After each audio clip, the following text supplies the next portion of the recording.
자, 지금부터는 이제 바이너리 클래시피케이션에 대해서 알아보도록 하겠습니다. 지금까지는 우리가 알아본 것은 이제 선형의 회귀 분석이었죠. 회귀 분석. 근데 회귀 분석을 기반으로 해서 우리가 조금만 이제 코드나 이론의 수정을 가하면 이제 분류기를 만들 수 있습니다. 그래서 이제 회귀 분석은 분류기와 이제 동일한 카테고리 안에 이렇게 리니어 펑션 안에 묶어 넣습니다. 저 이름이 왜 리니어 펑션인지는 이제 뒤에 가면 더 자세히 나오게 될 것입니다. 자, 먼저 이제 바이너리 클래시피케이션이 어떻게 구성되고 어떻게 동작하는지 알아보도록 하겠습니다. 보신 바와 같이 이제 우리가 지금까지 했던 건 리니어 리그레션, 선형 회귀 분석이고요. 지금부터 할 것은 이제 분류기 설계입니다. 처음으로 저 두 가지 분리 중에서 맨 위에 있는 통과다, 그 다음에 성공 실패, 통과 못함, 혹은 true false, 1, 0 이런 식으로 이제 흑백 뭐 이런 이제 OX 문제를 푸는 게 이제 바이너리 클래시피케이션이 되겠고요. 사실 그 밑에 보시면 이제 학점을 줄 때 A, B, C, D를 준다든지 그 밑에 보이는 그림처럼 고양이의 그림인지 강아지의 그림인지 머그컵의 그림인지 혹은 모자의 그림인지 이런 여러 가지 분류를 나누는 것을 이제 멀티레벨 클래시피케이션이라고 합니다. 근데 밑에 있는 멀티레벨 클래시피케이션도 이제 이 시간에 다루긴 하겠지만 이제 그 위에 있는 바이너리 클래시피케이션이 가장 일단 먼저 기본이 되는 게 되겠습니다.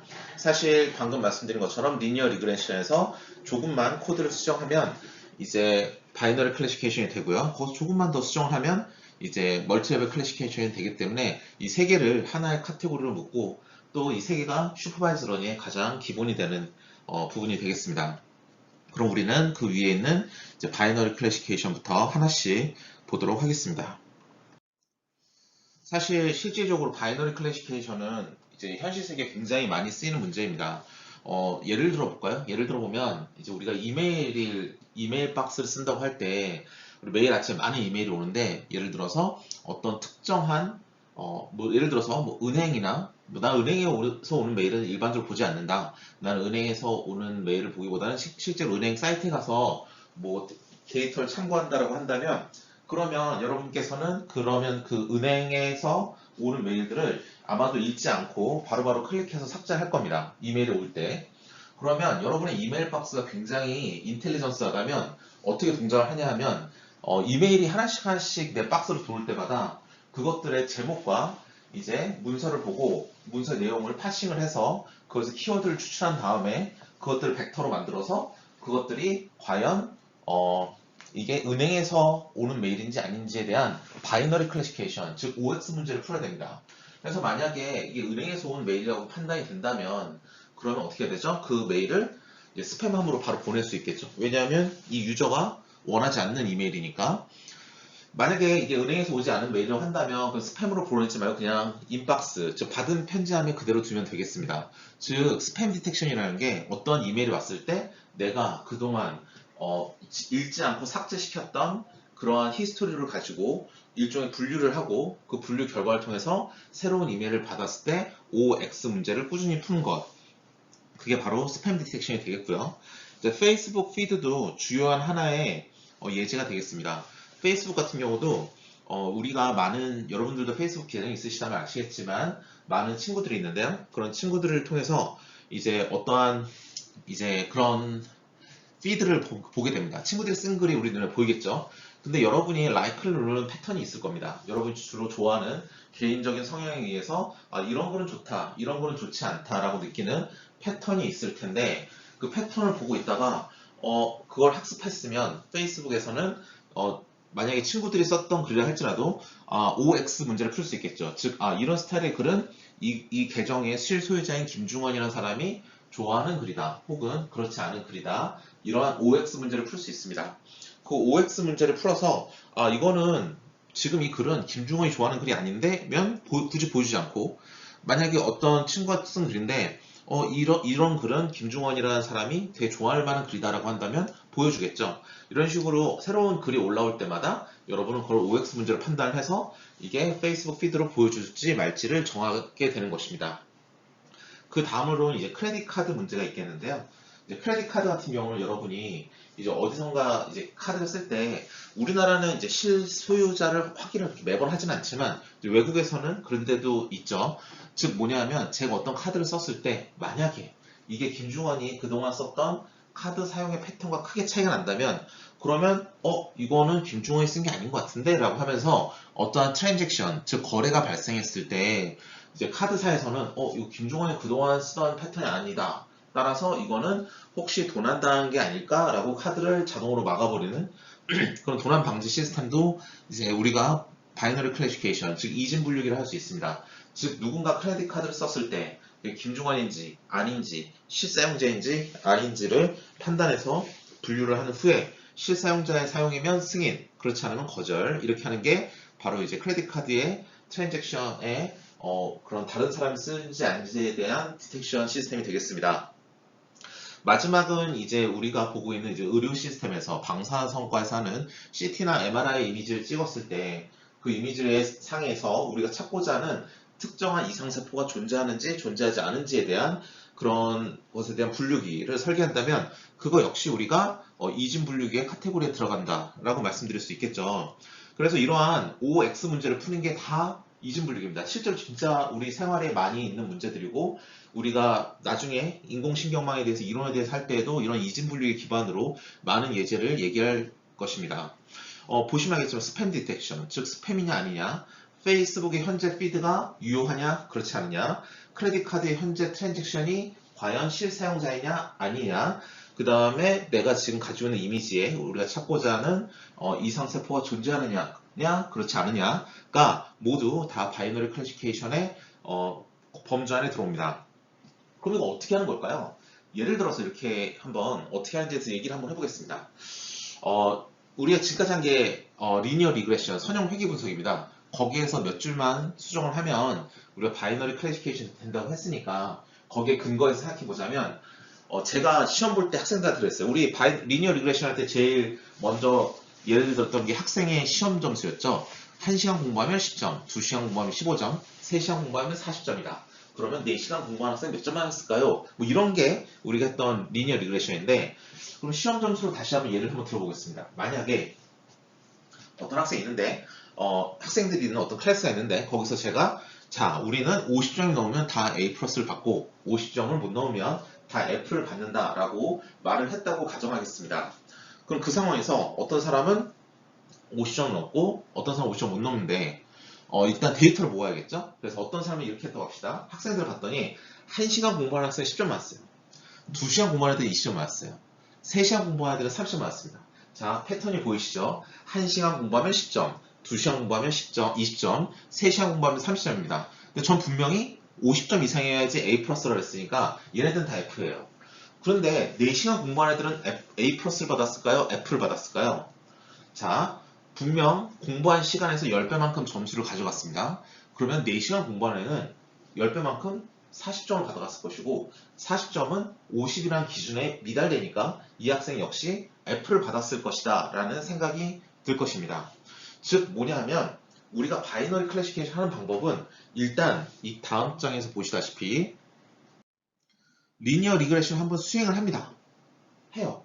즉 1시간 공부해서 10점, 2시간 공부해서 20점, 3시간 공부해서 30점이라는 샘플 데이터를 가지고 리니어 리그레션, 즉 선형 회귀 분석을 수행을 하면 우리는 어떠한 직선의 방정식을 구할 것입니다. 그러면 그 상태에서 새로운 인풋이 들어왔어요. 4시간 공부했으면 어떨까요? 라고 물어봤더니 4시간 공부했으면 40점을 받았을 거야 라는 게 바로 이 리니어 리그레션의 결과물입니다. 그런 다음 우리는 뭘 하죠? 50점이라는 기준을 갖다 대는 거죠. 50점보다 작으니까 이건 F구나 라고 판단할 건데, 그런데 문제는 뭐냐면 그 기준이 매번 변한다는 겁니다. 어떤 경우는 시험이 100점이고 어떤 경우는 시험이 1000점이고 어떤 경우는 시험이 10점입니다. 그럼 항상 50이라는 기준을 들이댈 수는 없겠죠. 그렇기 때문에 우리는 이 결과를 0과 1 사이로 일단 매핑을 시킨 다음에 그 기준을 항상 0.5로 통일시켜 버립니다. 그러면 이 화면에서 보시는 이 빨간색 그래프가 바로 시그모이드라는 함수인데, 얘는 x값은 마이너스 무한대에서 플러스 무한대로 입력을 받고 그 받은 입력 하에서 우리는 출력값으로서 y는 0과 1의 값을 출력합니다. 그러면 우리는 항상 기준을 0.5로 잡으면 우리가 어떠한 시험의 점수 만점이 1000점이건 만점이건 10점이건 일단 어떠한 점수가 나올 것이고, 그걸 시그모이드 함수에 매핑을 시킨 다음에 그럼 그 결과가 0에서 1 사이가 될 것이고, 그러면 거기에서 0.5를 기준으로 항상 바이너리 클래시피케이션을 수행해서 0.5보다 크면 1 아니면 0 이렇게 말해버리면 우리는 완벽하게 문제를 해결할 수 있습니다. 그리고 여담으로 말씀드리면 이 시그모이드라는 이 함수는 정규 분포 함수를 이제 누적 함수로 만든 겁니다. 누적 분포로 만든 거라서 이게 자연 환경상에서 로우 오브 라지 넘버가 달성되는 그러한 통계적인 자연스러운 현상을 가장 잘 넌리니어하게 표현한 것이다라고 보실 수도 있습니다.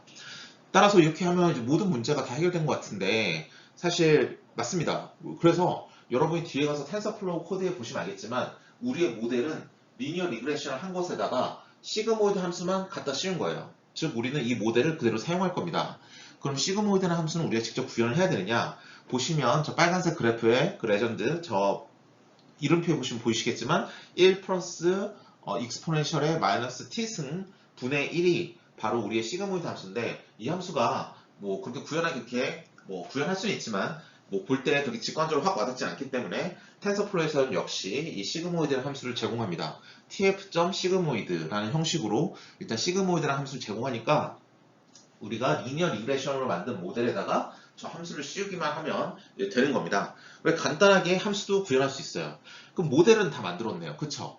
그러면 우리가 항상 뭘 했죠? 우리 지난번 리니어 리그레션 코드를 잘 기억해 보시면 모델을 만든 다음에 그 다음 뭘 만들죠? 코스트 함수를 만들고 그 다음에 뭘 만들죠? 트레인을 만듭니다. 그렇기 때문에 이제 코스트 함수를 만들 차례가 되겠습니다. 그럼 다음 장에 보시면 이제 코스트 함수를 구성을 하는데 왼쪽 상단에 보시면 리니어 리그레션 모델이 있습니다. 즉 우리가 알고 있는 이제 선형의 회귀 분석 모델이 되겠는데요. 리니어 리그레션 모델 보면 WX 더하기 B라고 쓰기도 하지만 그냥 우리 Y좌표 생략하고 그냥 WX라고 쓰기도 합니다. 말씀드렸지만 일단 트랜스포즈 W 트랜스포즈 X라 쓰면 일단 전체 행렬 즉 W라는 행렬을 바로 세운 다음에 X랑 곱하기 때문에 저렇게 표현을 하면 우리는 리니어 컨비네이션 했구나 라고 알 수 있고 우리가 이전 시간에 뭐 봤듯이 이것은 이제 리니어 리그레션 모델의 가장 기본형이 되겠습니다. 그럼 여기에다 우리 뭘 한다 했죠? 여기다가 이 전장에서 말씀드렸듯이 시그모이드를 씌운다 했어요.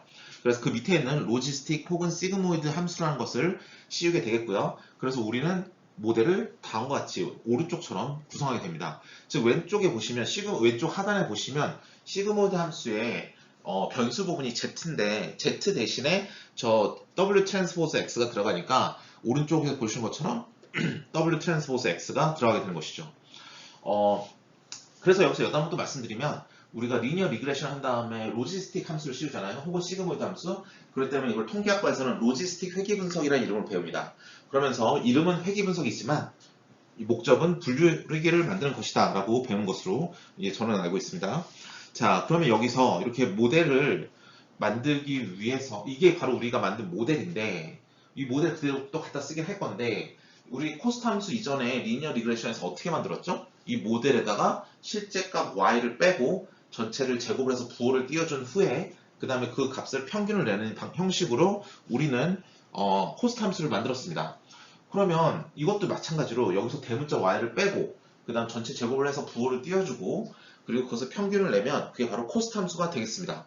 그런데 예전에는 모델 자체가 1차 방정식이니까 거기서 y라는 상수를 뺀 다음에 제곱을 하면 2차 방정식이 되고 그럼 컵처럼 예쁘게 생긴 모양이 되니까 컨벡스 함수의 형태가 되고 컨벡스의 함수라 함은 그라디언트 디센트 옵티마이저를 띄면서 옵티멀 솔루션을 찾을 수 있는 형태지만 우리가 컵처럼 예쁘게 생기지 않으면 그렇지 못하다고 지난 시간에 배웠었죠. 그래서 오른쪽에 보시면 저 바이너리 클래시피케이션 모델을 보시면 저보다 대문자 y라는 상수를 빼고 제곱을 해버리면 x란 변수가 1차 함수였던 리니어 리그레션과는 달리 x란 변수가 분모에 있고 그 분모에서 또 지수선으로 올라가 있는 형태로 되어 있기 때문에 저거는 솔직히 이 모델 함수 자체도 그렇게 직선처럼 예쁜 모양이 아닌데다가 여기에다가 상수를 뺀 다음에 제곱까지 하고 평균까지 내주면 모양이 엉망진창이 됩니다. 그래서 이거는 우리가 그라디언트 디센트 옵티마이저를 쓸 수가 없어요. 즉 옵티멀 솔루션을 구할 수 없는 형태로 코스트 함수가 나온다라는 게 문제가 되겠습니다. 그래서 이제 사람들은 고민을 시작하는 거죠. 코스트 함수가 컨벡스 함수가 아니다. 그럼 어떻게 할 것인가? 라고 한다면 사실 이거 옵티마이제이션 이론에서는 코스트 함수가 컨벡스가 아니면 이제 일단 옵티멀 솔루션을 구할 수 없다는 게 당연한 정석이고, 옵티멀 솔루션을 구할 수 없는 상태에서 최대한 우리가 리저너블한 솔루션을 구하겠다는 것이 휴리스틱을 기반으로 한 어프로치가 되겠습니다. 예를 들어서 뭐 지네틱 알고리즘, 즉 유전 알고리즘을 쓰던가, 아니면 타브 서치 같은 방법을 쓰던가, 아니면 시뮬레이티드 어닝 같은 방법을 쓰던가, 아니면 뭐 요새 퀀텀에서 많이 하는 퀀텀 어프로시메이트 옵티마이제이션 알고리즘 같은 걸 쓰던가, 뭐 여러 가지 알고리즘을 써야 됩니다. 그렇기 때문에 이것은 하지만 그것들은 우리가 넌 컨벡스인, 즉 컨벡스가 아닌 엉망진창의 모양의 함수에서 그나마 나은 솔루션을 찾고자 하는 노력일 뿐, 수학적으로 주어진 시간 안에 옵티멀 솔루션을 구한다는 개런티는 존재하지 않는다라고 보는 게 맞습니다. 그럼 이제 사람들은 혼란스러운 거죠. 그럼 어떡하지? 어떡하지? 라고 하다가 이제 생각한 게, 우리가 꼭 리니어 리그레션에서 만들었던 것처럼 코스트 함수를 만들 필요가 있느냐는 겁니다. 이 주어진 모델 함수를 우리가 컨벡스로 만들 수 있는, 그러면서 코스트 함수의 그러한 의미를 가지는 그런 함수를 우리가 찾아준다면, 그 함수를 갖다 쓰면 우리가 그라디언트 디센트를 쓸 수 있는 컨벡스 형태를 만들 수 있을 것이고, 그리고 옵티멀 솔루션을 개런티할 수 있다라는 게 이제 갖게 된 생각이죠. 그래서 이걸 봤더니 어떤 함수를 씌워줄까를 봤더니, 일단 최소한 로그가 있는 함수였으면 좋겠어요. 왜냐하면 로그를 씌워주면 저 분모분의 1승이 되잖아요. 분자가 1이니까 분모의 지수승으로 마이너스 1승 이렇게 될 거예요. 그렇죠? 그러면 마이너스 1이라는 건 로그 앞으로 튀어나오겠죠? 그럼 이제 분모 자체만 로그 안에 있는 것이고, 그리고 우리 x라는 게 지수승에 있으니까 로그가 씌워지면 또 지수승도 로그 앞으로 나오게 될 것이고, 그럼 뭔가 이제 선형 비슷하게 모양이 잡힐 겁니다. 다시 한번 말씀드릴까요? 자, 예를 들어서 이 오른쪽에 보시는 바이너리 클래시피케이션 모델을 뭐 예를 들어서 뭐 k분의 1이라고 하자. 저 분모를 통째로 k라고 하자. 그러면 k분의 1을 로그를 씌워버리면 로그 안에 k에 마이너스 1승이 들어간 게 되니까 마이너스 1은 로그 앞으로 튀어나올 거예요. 그럼 로그 안에 k밖에 없겠죠. 즉 이 식으로 말씀드린다면 로그 안에는 저 분모밖에 없는 거예요. 그런데 또 뭐 1 플러스를 약간 좀 생략한다고 친다면, 저 로그 안에는 또 2의 지수승으로 있는 우리가 찾는 변수인 x가 있어요. 그러면 로그 안에 자연 로그 2의 지수승 이게 있으니까 지수승은 또 로그 밖으로 나올 수 있죠. 그러니까 약간 리니어한 모델처럼 이게 변경할 수 있다는 게 우리의 힌트입니다. 그래, 그럼 로그 기반의 함수를 만들면 로그 기반의 함수이되 코스트 함수의 성격을 가지고 있으면 좋겠다라는 게 지금 여기서 여러분께서 보실 수 있는 힌트가 되겠습니다. 그래서 뭐 그러한 개념으로 설계를 할 거예요. 다시 한번 정리를 하자면, 우린 지금까지 제일 위에 보는 게 최소 자승법에 의한 겁니다. 즉 h of x라는 함수가 있는데, 그게 y라는 값과 비교를 해요. 즉 샘플들이죠. x랑 y는 샘플들입니다. 그래서 hx는 모델 값이고 y는 실제 값인데, 그들의 차이는 오차가 될 것이고, 그렇죠? 우리 인공지능이 실제 값과 얼마나 차이가 나는지를 보여주는 거니까. 그래서 이건 인공지능 오차가 될 것이고, 그것을 제곱을 하면 부호는 상관없이 얼마나 떨어져 있는가 보니까 더 맞는 표현이고, 그것을 평균을 낸 게, 왜냐하면 샘플이 하나가 아니라 여러 개가 있을 거니까 그것을 평균을 낸 게 코스트 함수가 될 텐데, 그 코스트 함수를 저렇게 썼었는데, 저게 리니어 리그레션을 썼던 건데, 저거는 왼쪽에 보시다시피 리니어 리그레션 모델에서는 괜찮아요. 왜냐하면 저 함수가 컨벡스니까 우리는 그라디언트 디센트를 쓸 수 있습니다. 그러면 옵티멀 솔루션, 즉 코스트의 미니멈 값을 찾는 W로 구하는 게 가능한데, 오른쪽에 바이너리 클래시피케이션 같은 경우는 저 리니어 리그레션 모델에 시그모이드 씌워놓는 바람에 저 함수의 모양이, 저게 h of x인데 저 h of x는 저 함수의 모양이 저게 x가 분모에 있고 또 분모의 지수까지 올라가 있으니까 거기에 상수를 빼서 전체를 제곱을 해서 평균을 내면 컨벡스가 되냐는 거죠. 절대 안 되고, 따라서 밑에 붉은색, 파란색으로 쓴 것처럼 새로운 코스트 함수가 필요하다. 그리고 이전 장에서 말씀드렸던 건 뭐냐면, 그 코스트 함수는 어쩌면 로그 함수 기반으로 설계하는 게 좋겠다라는 게 여기서의 포인트가 되겠습니다. 왜 로그 함수를 쓴다? 로그 함수를 씀으로써 우리가 저 x라는 것, 저 함수 자체를, 코스트 함수 자체를 약간 리니어 비스무리하게 우리가 트랜스포메이션 시켜줄 수 있기 때문에 그렇습니다. 그러면 어떻게 설계를 하느냐라는 것을 이제 다음 장에서 보실 텐데요. 오른쪽처럼 이제 하나하나의 텀들을 설계하면 되겠습니다. 사실 바이너리 클래시피케이션에서는 우리가 고려할 수 있는 상황은 한 4가지 정도가 있는 것 같아요. 자, 왼쪽 하단에 보시면 우리 표가 하나 있죠. 코스트라는 게 검은색 바탕에 있고 hx라는 게 있고 y라는 게 있습니다. hx가 뭐죠? hx는 인공지능이 가지는 값이죠. 인공지능이에요. 가설, 우리가 만든 모델입니다. 인공지능 모델인데 y는 뭐죠? 실제 값이죠. 우리 xy는 실제 샘플이라고 그랬습니다. 그럼 위에는 인공지능 값, 아래는 실제 값입니다. 자, 이게 바이너리 클래시피케이션이니까 0 또는 1이라는 값을 가질 수 있어요. 둘 다. 예를 들어 볼게요. 제가 잘 들은 예는 이제 크레딧 카드 예제인데 한번 보도록 하겠습니다. 제가 어디 점심 식사를 하러 밥을 먹으러 가서 이제 크레딧 카드를 긁었습니다. 신용카드를 딱 긁었는데 김중원이라고 제대로 승인이 됐으면 그건 일상적으로 일어나는 일이니까 그냥 0이라 그러고, 만약에 이게 김중원이 아닌 다른 사람이 제 카드를 쓴 거다 라고 한다면, 그런 이벤트가 발생했다면 그것을 1이다 라고 표현을 하도록 하겠습니다.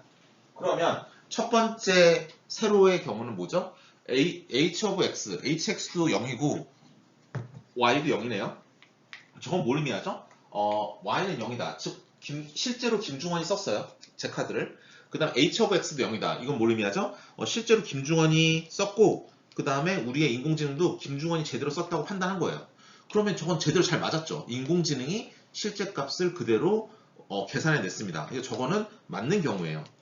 그러면 두 번째 경우 볼까요? y는 1이고 h of x는 0이네요. 저건 뭐냐면 실제로 카드를 김중원이 아는 다른 사람이 썼고, 이거는 도난당한 케이스죠. 근데 인공지능은 그럼에도 불구하고 김중원이 썼다고 판단을 했어요. 0이니까. 그럼 이건 잘못된 판단이죠. 그래서 카드가 승인된 겁니다. 세 번째 경우는 뭐죠? y는 0이래요. 아니다.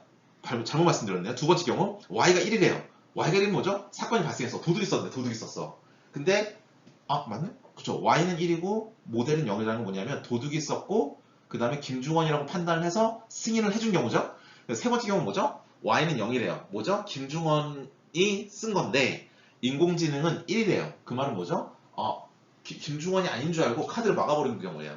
되게 당황스럽죠. 제가 어디 음식점 가서 밥을 먹었는데 카드를 긁을 때 보니까 이제 카드사에서 제 카드를 막아버린 겁니다. 김중원이 아닌 줄 알고. 이것도 문제가 되죠. 왜냐하면 인공지능은 실제 상황을 제대로 반영하지 못했으니까 그렇습니다.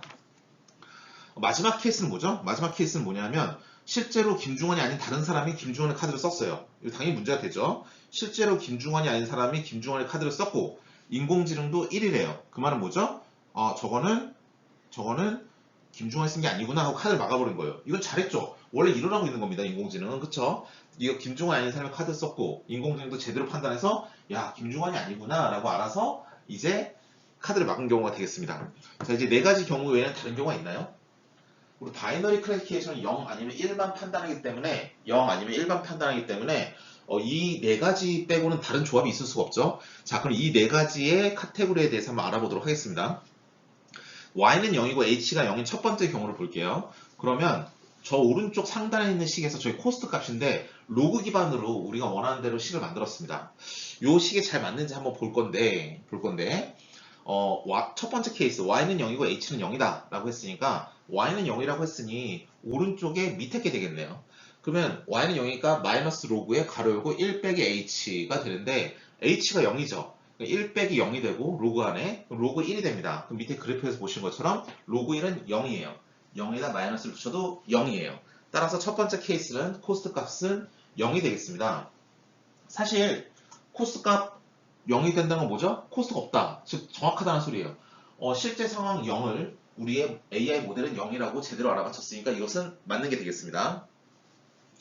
그럼 두 번째 케이스를 볼까요? y는 1이고 h는 0이다. 자, y는 1이니까 우리가 보고 있는 저 오른쪽 상단에 있는 식에서 y는 1이니까 위의 식을 보게 되겠죠? 거기서 h가 로그 안에 있는데 그 h 대신에 0을 넣으면 로그 0이 됩니다. 그럼 밑에 그래프에서 보신 것처럼 로그 0은 마이너스 무한대예요. 그런데 그 앞에 마이너스가 붙어 있으니까 이제 플러스 무한대가 되죠. 따라서 코스트는 플러스 무한대가 됩니다. 즉 도둑이 내 카드를 썼고 그리고 하지만 AI는 그걸 감지 못해서 승인을 내줬다면 그러면 코스트가 발생해야죠. 왜냐하면 틀리게 알아맞혔으니까. 코스트가 얼마나 발생할지 모르겠지만 일단은 무조건 발생을 해야 됩니다. 그래서 무한대로 발생했다. 이것도 당연히 할 수 있는 옵션이고요. 세 번째 경우를 볼까요? y는 0이고 h는 1이라고 합니다. y는 0이기 때문에 우리 코스트 함수 텀에서 y는 0이니까 밑에 식을 쓸 것이고 또 h가 1이니까 1 빼기 1이 돼서 로그 r은 0이 됩니다. 그럼 로그 0은 아까 했듯이 마이너스 무한대, 거기에 앞에 마이너스 붙었으니까 플러스 무한대. 따라서 얘도 무한대의 코스트가 발생하고요. 그 다음에 h가 1이고 y가 1이다. 마지막 경우인데 y가 1이면 제일 위에 식을 볼 것이고 코스트 텀에서 그럼 거기서 h가 또 1이니까 로그 1이 되겠죠? 로그 1은 마이너스 무한대 따라서 로그 1은 0 따라서 마이너스 0은 0 따라서 코스트는 발생하지 않습니다. 즉 이 식은 우리가 실제 값과 모델 값이 둘 다 0, 0으로 같거나 1, 1로 같을 때는 0을 발생하고 둘이 만약 반대로 하나가 1이고 하나가 0이면 하나가 1이면 나머지는 0 혹은 하나가 0이면 나머지는 1 이런 식으로 두 개가 엇갈리면 그때는 무한대의 값을 발생시키니까 코스트 함수로서의 역할도 해주고 있어요. 그래서 얘를 쓰면 딱 좋을 것 같아요. 얘를 쓴 다음에 그러면 이제 우리 코스트 함수가 이제 리니어 폼으로 리니어에 되게 비슷한 폼으로 나오니까 그럼 거기서 그라디언트 디센트를 쓰는데 전혀 문제가 없습니다. 다만 하나의 귀찮은 점은 우리의 코스트 함수가 이제 조건문을 만들어야 됩니다. y는 0일 때 밑에 걸 쓰세요. y는 1일 때 위에 걸 쓰세요. 이런 식으로 조건문을 만들어야 되는 부분이 좀 약간 번거로울 뿐 그것을 제외한다면 상당히 좋은 우리의 목적이 맞는 코스트 텀이 되겠습니다. 그럼 이것을 좀 어떻게 좀 쉽게 만들 수 없을까? 프로그래밍 할 때 쉽게 할 수 없을까? 라는 식의 어프로치가 나오게 되는데요. 그거는 다음에 장에서 보시는 바와 같습니다. 보시면 알겠지만 이 전장에서 쪽으로 넘어올 때 보시면 알겠지만 위에서 아래로 넘어올 때 저 빨간색 부분과 녹색 부분을 놓고 그 앞에다가 밑에 그 첫 번째 파란색 박스에서 빨간색 앞에는 y를 파란색 앞에는 1-y를 곱혀 놓습니다. 그럼 y가 0이라면 빨간색 앞에 y가 붙어 있으니까 0이 곱해지니까 빨간색이 날아가고 녹색만 살아남겠죠? 또 1 빼기 0이니까 어떤 가중치가 있는 게 아니라 1만 곱해지는 겁니다. 그렇기 때문에 제일 위에 있는 식과 똑같아요. 우리 원래 식과. 만약에 y가 1이라면 빨간색 앞에 1이 곱해지니까 빨간색은 가중치 없이 그냥 빨간색 그 자체로 나오고 녹색은 1 빼기 1이 되니까 0을 곱해져서 우리는 그 뒤에는 사라지게 됩니다. 즉 빨간색만 남게 되겠죠. 그래서 제일 위에 있는 까만색의 박스와 그 아래에 있는 파란색의 박스가 거의 완벽하게 동일한 의미를 가지게 되겠고 저렇게 여러분께서 구현하시면 전혀 두 줄로 만들 필요 없죠. 여전히 코스트 함수를 이제 한 줄로 만들 수 있습니다. 우리 리니어 리그레션에서 했던 것처럼. 그리고 그와 함께 제일 밑에 식을 보시면 코스트 함수를 만드는데 코스트 함수라는 걸 보면 이제 저 하나하나의 텀을 이제 평균을 낸 거예요. 저 왜 저러냐면 왜 저렇게 했냐면 우리가 지금 하나의 샘플에 대해서 제가 카드 한 번 긁을 때마다 이 김중원이 긁은 거냐 아니냐 실사용자냐 아니냐를 계속 판단하고 있는 거죠. 우리 리니어 리그레션 할 때 시험 본 학생의 샘플을 3개 가지고 리니어 리그레션 했는데 최소한 얘도 샘플 막 모아서 해야 되겠죠. 하나의 코스트만 재는 게 아니라 여기처럼 여러 개를 모아서 평균을 내는 형식으로 코스트 함수를 만들어줍니다. 그러면 이제 마이너스란 텀이 제일 위에 있는 파란색 박스에서 밑에 있는 파란색 박스를 보면 마이너스라는 걸 이제 시그마 앞에 있는 n분의 1 앞에다 옮겨 놓으니까 그 시그마 안에 있는 식들은 다 플러스로 변하는 거고요. 그럼 저거는 텐서플로우를 어떻게 짜느냐? 뭐 나중에 코드가 나오면 그때 보시겠지만 이제 마이너스를 곱하고 평균을 냈죠? 그랬더니 리듀스 언더바 민을 쓰고 그 다음에 소문자 y는 대문자 y로 바꿔주겠죠? 왜냐면 플레이스홀더니까. 그 다음 로그는 텐서플로우에서 tf.로그를 쓰면 되고요. hx는 우리 항상 모델이라는 이름의 변수를 썼으니까 모델을 쓰면 되고요. 나머지는 뭐 다 그대로 여기 파워포인트 있는 대로 보시는 대로 그대로 구현하시면 됩니다. 그러면 이 코스트 함수가 컨벡스를 개런티하니까 우리는 기존에 알던 대로 그라디언트 디센트 메소드를 써서 옵티멀 솔루션을 구할 수 있다라고 보시면 되겠습니다. 여기까지 완벽해요. 그래서 이미 여러분은 옛날에 배웠던 코드에서 y 언더바 데이터가 학생의 시험 점수였는데 이제는 A뿔이랑 F 상태를 왔다 갔다 하는 0과 1의 바이너리 클래시피케이션이 그걸 0과 1로 바꿔주고 모델 함수에다가 tf.sigmoid 씌워주고 코스트 함수를 이 슬라이드에서 보는 것처럼 바꿔주고 그러면 되겠네 라는 생각이 들 것이고 제 대답은 뭐냐면 정확히 맞습니다. 그렇게 구현해 주시면 돼요. 그래서 이제부터 바이너리 클래시피케이션의 구현에 대해서 한번 알아보도록 하겠습니다. 자, 우리 여기 바이너리 클래시피케이션 구현에 대해서 알아볼 텐데요. 먼저 가장 기본 폼부터 보도록 하겠습니다. 보실까요? 첫 번째 해서 import tensorflow stf라고 해서 우리 tensorflow 쓰겠다 말을 해줍니다. 근데 우리 시작하기 전에 저 가운데 있는 빨간색 박스부터 보도록 하겠습니다. 저기 우리가 알고 있는 바이너리 클래시피케이션의 기본적인 모델과 코스트와 트레인이 되기 때문에 그렇습니다. 모델은 잘 보시면 오른쪽에 보시면 대문자 x, w를 뭘 함수에 집어넣죠? 즉 x와 w를 매트릭스 멀티플리케이션 합니다. 우리가 눈치껏 딱 보면 알겠지만 그림에서 보면 1,2일 때 0이고 뭐 2,3일 때 0이고 뭐 이렇게 나오는데 x가 두 개 사이즈로 들어오는구나, x는 가로 벡터 두 개 사이즈구나를 알고 있으니까 w는 세로 벡터 두 개 사이즈일 것이고, 걔네들의 매트릭스 멀티플리케이션을 하면 하나의 값으로 리니어 컨비네이션이 나올 것이고, 거기에 b라는 바이어스를 더하면 wx 더하기 b라는 리니어 리그레션을 위한 모델이 나올 것이고, 우리가 말씀드린 대로 바이너리 클래시피케이션은 거기에 시그모이드를 씌우니까 tf.시그모이드를 씌워서 모델을 완성합니다. 그러면 11번째 라인의 코스트 함수는 아까 이 전 슬라이드에서 배운 것처럼 코스트 함수 그대로 써줍니다. 다만 하나 깨알 같은 차이는 마이너스를 곱해주는 게 원래는 제일 앞에 있었는데 그냥 하나 쭉쭉 리듀스 언더 민 안에다 마이너스를 양쪽에 로그 두 개가 있는데 그 앞에다 하나씩 붙여줬습니다. 똑같은 거죠. 마이너스를 그냥 평균 안에 집어넣었을 뿐, 그 슬라이드와 정말 똑같이 그대로 만든 거고요. 12번째 그라디언트 디센트 쓸 수 있다 그랬으니까 뭐 리니어 리그레션 있던 거 그대로 그냥 갖다 붙여놨습니다. 그러니까 저 빨간색을 통해서 우리는 바이너리 클래시피케이션을 다 구현한 거나 마찬가지예요. 그리고 그러면 이제 빨간색 박스 10, 11, 12가 다 이해가 되었으니 그 위로 한번 올라가 보겠습니다. 그래서 첫 번째 라인 텐서플로우를 쓰겠다라고 하고 있고, 세 번째, 네 번째는 이제 데이터를 구합니다. 데이터를 마련하는데요. 나중에 저 x 언더바 데이터, y 언더바 데이터가 다섯 번째, 여섯 번째 보이는 플레이스홀더 안에 들어가게 되겠죠. 자, 그런데 뭐 이해를 돕기 위해서 좀 더 편하게 1,2일 때 0이다 라는 건 이렇게 합시다. 학생이 1시간을 공부하고 2년치 족보를 가지고 시험을 공부했을 때 이 학생은 F를 받았다. 그다음 두 번째 학생은 2,3, 즉 2시간을 공부하고 3년치 족보를 가져갔으면 또 F를 받았다. 세 번째 학생 3,1, 즉 3시간 공부하고 1년치 족보를 가지고 있으면 역시 F. 아직 평균을 못 넘었네요. 그쵸? 근데 그 다음에 4,3을 넣었다. 그러면 4시간 공부하고 3년치 족보를 가지면 1, 즉 A 플러스가 나왔습니다. 즉 드디어 얘가 기준을 넘기 시작했어요. 거기서 공부한 시간이 1시간 더 늘어난 다섯 번째 학생 5,3이면 그러면 얘도 1, 6,2도 1. 그래서 앞에 있는 3명은 0, 뒤에 있는 3명은 1인 이런 식의 데이터를 가지고 학습을 하겠다라고 우리는 알 수 있습니다. 다섯 번째, 여섯 번째 역시 쉐이프가 2, 1인 이유는 x 값은 한 번에 두 개씩 들어오고 y 값은 한 번에 하나씩 들어오니까 2와 1로 나눠지는 거고요. 그러면 x가 가로 벡터 두 개 사이즈로 들어오니까 w는 세로 벡터 두 개 사이즈로 해서 2,1로 정리를 해놓습니다. 그렇죠. 그다음 b는 하나의 값으로 정리를 하고요. 이렇게 해서 우리가 데이터까지 다 준비가 됐습니다. 우리가 이전 리니어 리그레션에서 설명드렸듯이 저기 쉐이프가 넌인 이유는 뭐라 그랬죠? 저 쉐이프가 넌인 이유는 우리가 값이 트레이닝 할 때는 지금 6개의 값을 쓰고 여기 테스트 할 때도 보면 똑같이 또 x 언더바 데이터를 넣거든요.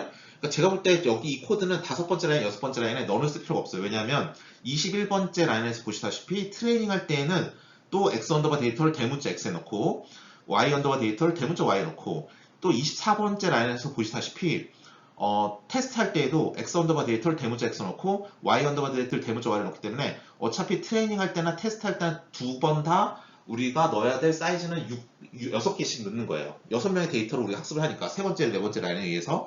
그래서 제 생각에는 이 코드는 만약에 이 코드는 다섯 번째, 여섯 번째 라인에 non,2, non,1이라고 쉐이프를 잡지 않고 6,2, 6,1이라고 써도 아마 코드는 잘 돌아갈 겁니다. 예. 하지만 뭐 우리가 항상 트레이닝하는 데이터의 개수와 테스트하는 데이터의 개수가 동일하진 않으니까 저렇게 non이라 써줘서 어떠한 값이든 상관없으니 다수만 들어오면 된다라고 표현해주면 되겠습니다. 자, 그러면 이제 1번째 라인부터 시작해서 12번째까지 라인은 다 설명이 끝났고 이제 세션을 돌리면서 학습을 시켜야 되는데 14, 15번째 라인 있죠? 저거는 보시면 알겠지만 프레딕션과 에큐러시라는 함수인데 그거는 24번째 라인은 어차피 씁니다. 어차피 쓰기 때문에 그거는 저 때 설명을 드리는 게 나을 것 같아요. 지금 설명하면 흐름에 맞지 않으니까. 그래서 14, 15는 제일 나중에 뭐 이렇게 마크를 해놓으시고 넘어가시면 되겠습니다. 그럼 17번째 라인으로 넘어갈게요. 그럼 세션이 시작이 되고 18번째 라인에 환경에서 최소 이니셜라이즈 하고 20번째 라인부터 시작해서 이제 트레이닝이 시작이 됩니다. 그러면 총 만 한 번의 스텝을 도네요. 즉 뭐냐면 스텝은 1부터 시작해서 만까지 돌게 될 것이고 21번째 라인을 보니까 그러면 세션 안에서 세션 런을 통해서 실행을 시켜야 됩니다. 그래서 코스트 값과 코스트와 트레인을 두 개를 묶어서 리스트를 만들어서 실행을 시키는데 일단 트레인은 무조건 불러야 돼요. 저 세션 런 안에 트레인은 무조건 있어야 됩니다. 그래야 그라디언트 디센트 옵티마이저를 뛰니까 우리 코스트 미니마이저에 한번 스윙이 되고 코스트 값이 좀 작아졌을 것이고 그 작아진 코스트 값을 찍어주는 게 21번째 라인에서 저 대괄호로 묶여진 리스트의 앞에 있는 값입니다. 즉, 저 코스트란 값이 저 대괄호 안에 있는 이유는 21번째 라인에 우리가 트레인을 계속 만 한 번 불 때마다 점프를 뛰면서 우리가 이터레이티브하게 그라디언트 디센트로 미니마이제이션을 수행을 할 텐데 한 번 한 번의 스텝이 무브 포워드 할 때마다 얼마만큼씩 우리가 코스트 값이 낮아진지를 보기 위한 트레이스를 찍기 위해서 코스트를 찍는 거고 실질적인 동작은 트레인에서 하는 겁니다. 그쵸? 트레인을 불러야 12번째 라인에 트레인이 불리고 그 안에 그라디언트 디센트 옵티마이저가 동작을 하면서 우리가 미니마이제이션을 수행하는 거니까 저 뒤에 있는 트레인은 그런 동작을 하게 만드는 애. 리턴 밸류는 없어요. 그런데 우리가 원하는 건 코스트 값은 계속 트레이스를 하면서 과연 저 12번째 라인에 세팅한 0.0이라는 러닝 레이시 과연 적합한지에 대해서 판단하는 거죠. 그래서 21번째 라인을 보시면 앞 코스트 값을 찍어서 코스트 언더바 밸류에 집어넣고 트레인 값을 찍어서 트레인 언더바 밸류에 집어넣는데 우리 이전에 리니어 리그레이션 코드에서 보시면 트레인 언더바 밸류라는 건 그냥 언더바만 있었어요. 왜냐하면 저 값이 없기 때문에 그렇습니다. 그래서 저것도 트레인 언더바 밸류 여러분 프린트 찍어보시면 아무것도 없습니다. 아무것도 없습니다. 그리고 세션 런을 하는 이유는 저 위에서 코스트라는 11번째 라인에 보시면 코스트라는 함수는 tf. 어쩌고저쩌고 함수의 결과값이니까 텐서 타입이고 트레인도 tf. 트레인. 어쩌고저쩌고니까 이것도 역시 텐서 타입이에요. 그러니까 tf. 어쩌고저쩌고라는 함수에서 결과값을 받아온 것들은 다 텐서 타입이기 때문에 세션을 시행시키면서 그 안에서 세션 런을 통해서 우리가 실행시켜야 되는 거고요. 그거의 결과값인 코스트 언더바 밸류와 트레인 언더바 밸류라는 21번째 라인에 있는 변수들은 이미 상수니까 걔는 그냥 프린트로 찍어주면 값이 나오게 되겠습니다. 그래서 프린트 안에서 22번째 라인에서 한 번 한 번 스텝이 0부터 시작해서 만까지 갈 때까지 한 번 한 번의 스텝이 갈 때마다 코스트 값이 얼마가 되는지를 이제 계속 프린트를 하는 거죠. 그렇죠? 그렇습니다. 그래서 만 한 번이 다 끝났어요. 그래서 여러분이 23번째 라인에 딱 서 있습니다. 그러면 만 한 번의 이터레이션이 돌면서 점프를 뛰면서 우리가 코스트 함수를 미니마이즈 했습니다. 그렇죠? 그러면 W 값과 그럼 어떻게 됐을까요? 자, 12번째 라인에서 코스트 값을 미니마이즈 하라 했어요. 그럼 코스트가 어딨지? 봤더니 11번째 라인에 있습니다. 그럼 저걸 미니마이즈 하라는데 대문자 y는 어차피 플레이스홀더로 받아오는 거고 그러니까 우리가 21번째 라인에 feed dict 저 연두색 박스처럼 대문자 y에다가는 y 언더바 데이터를 넣어주면서 지금 학습하는 거고 대문자 x에다가는 x 언더바 데이터를 넣는데 그게 필요한 이유는 그 코스트 함수 안에 들어있는 모델이라는 거는 또 10번째에 있는 함수고 그 모델이라는 애는 또 x가 필요하니까 그 x를 또 받아줘요. 즉 x, y는 우리가 받아오는 상수값이에요. 그러면 우리가 변수는 뭐죠? w랑 b죠.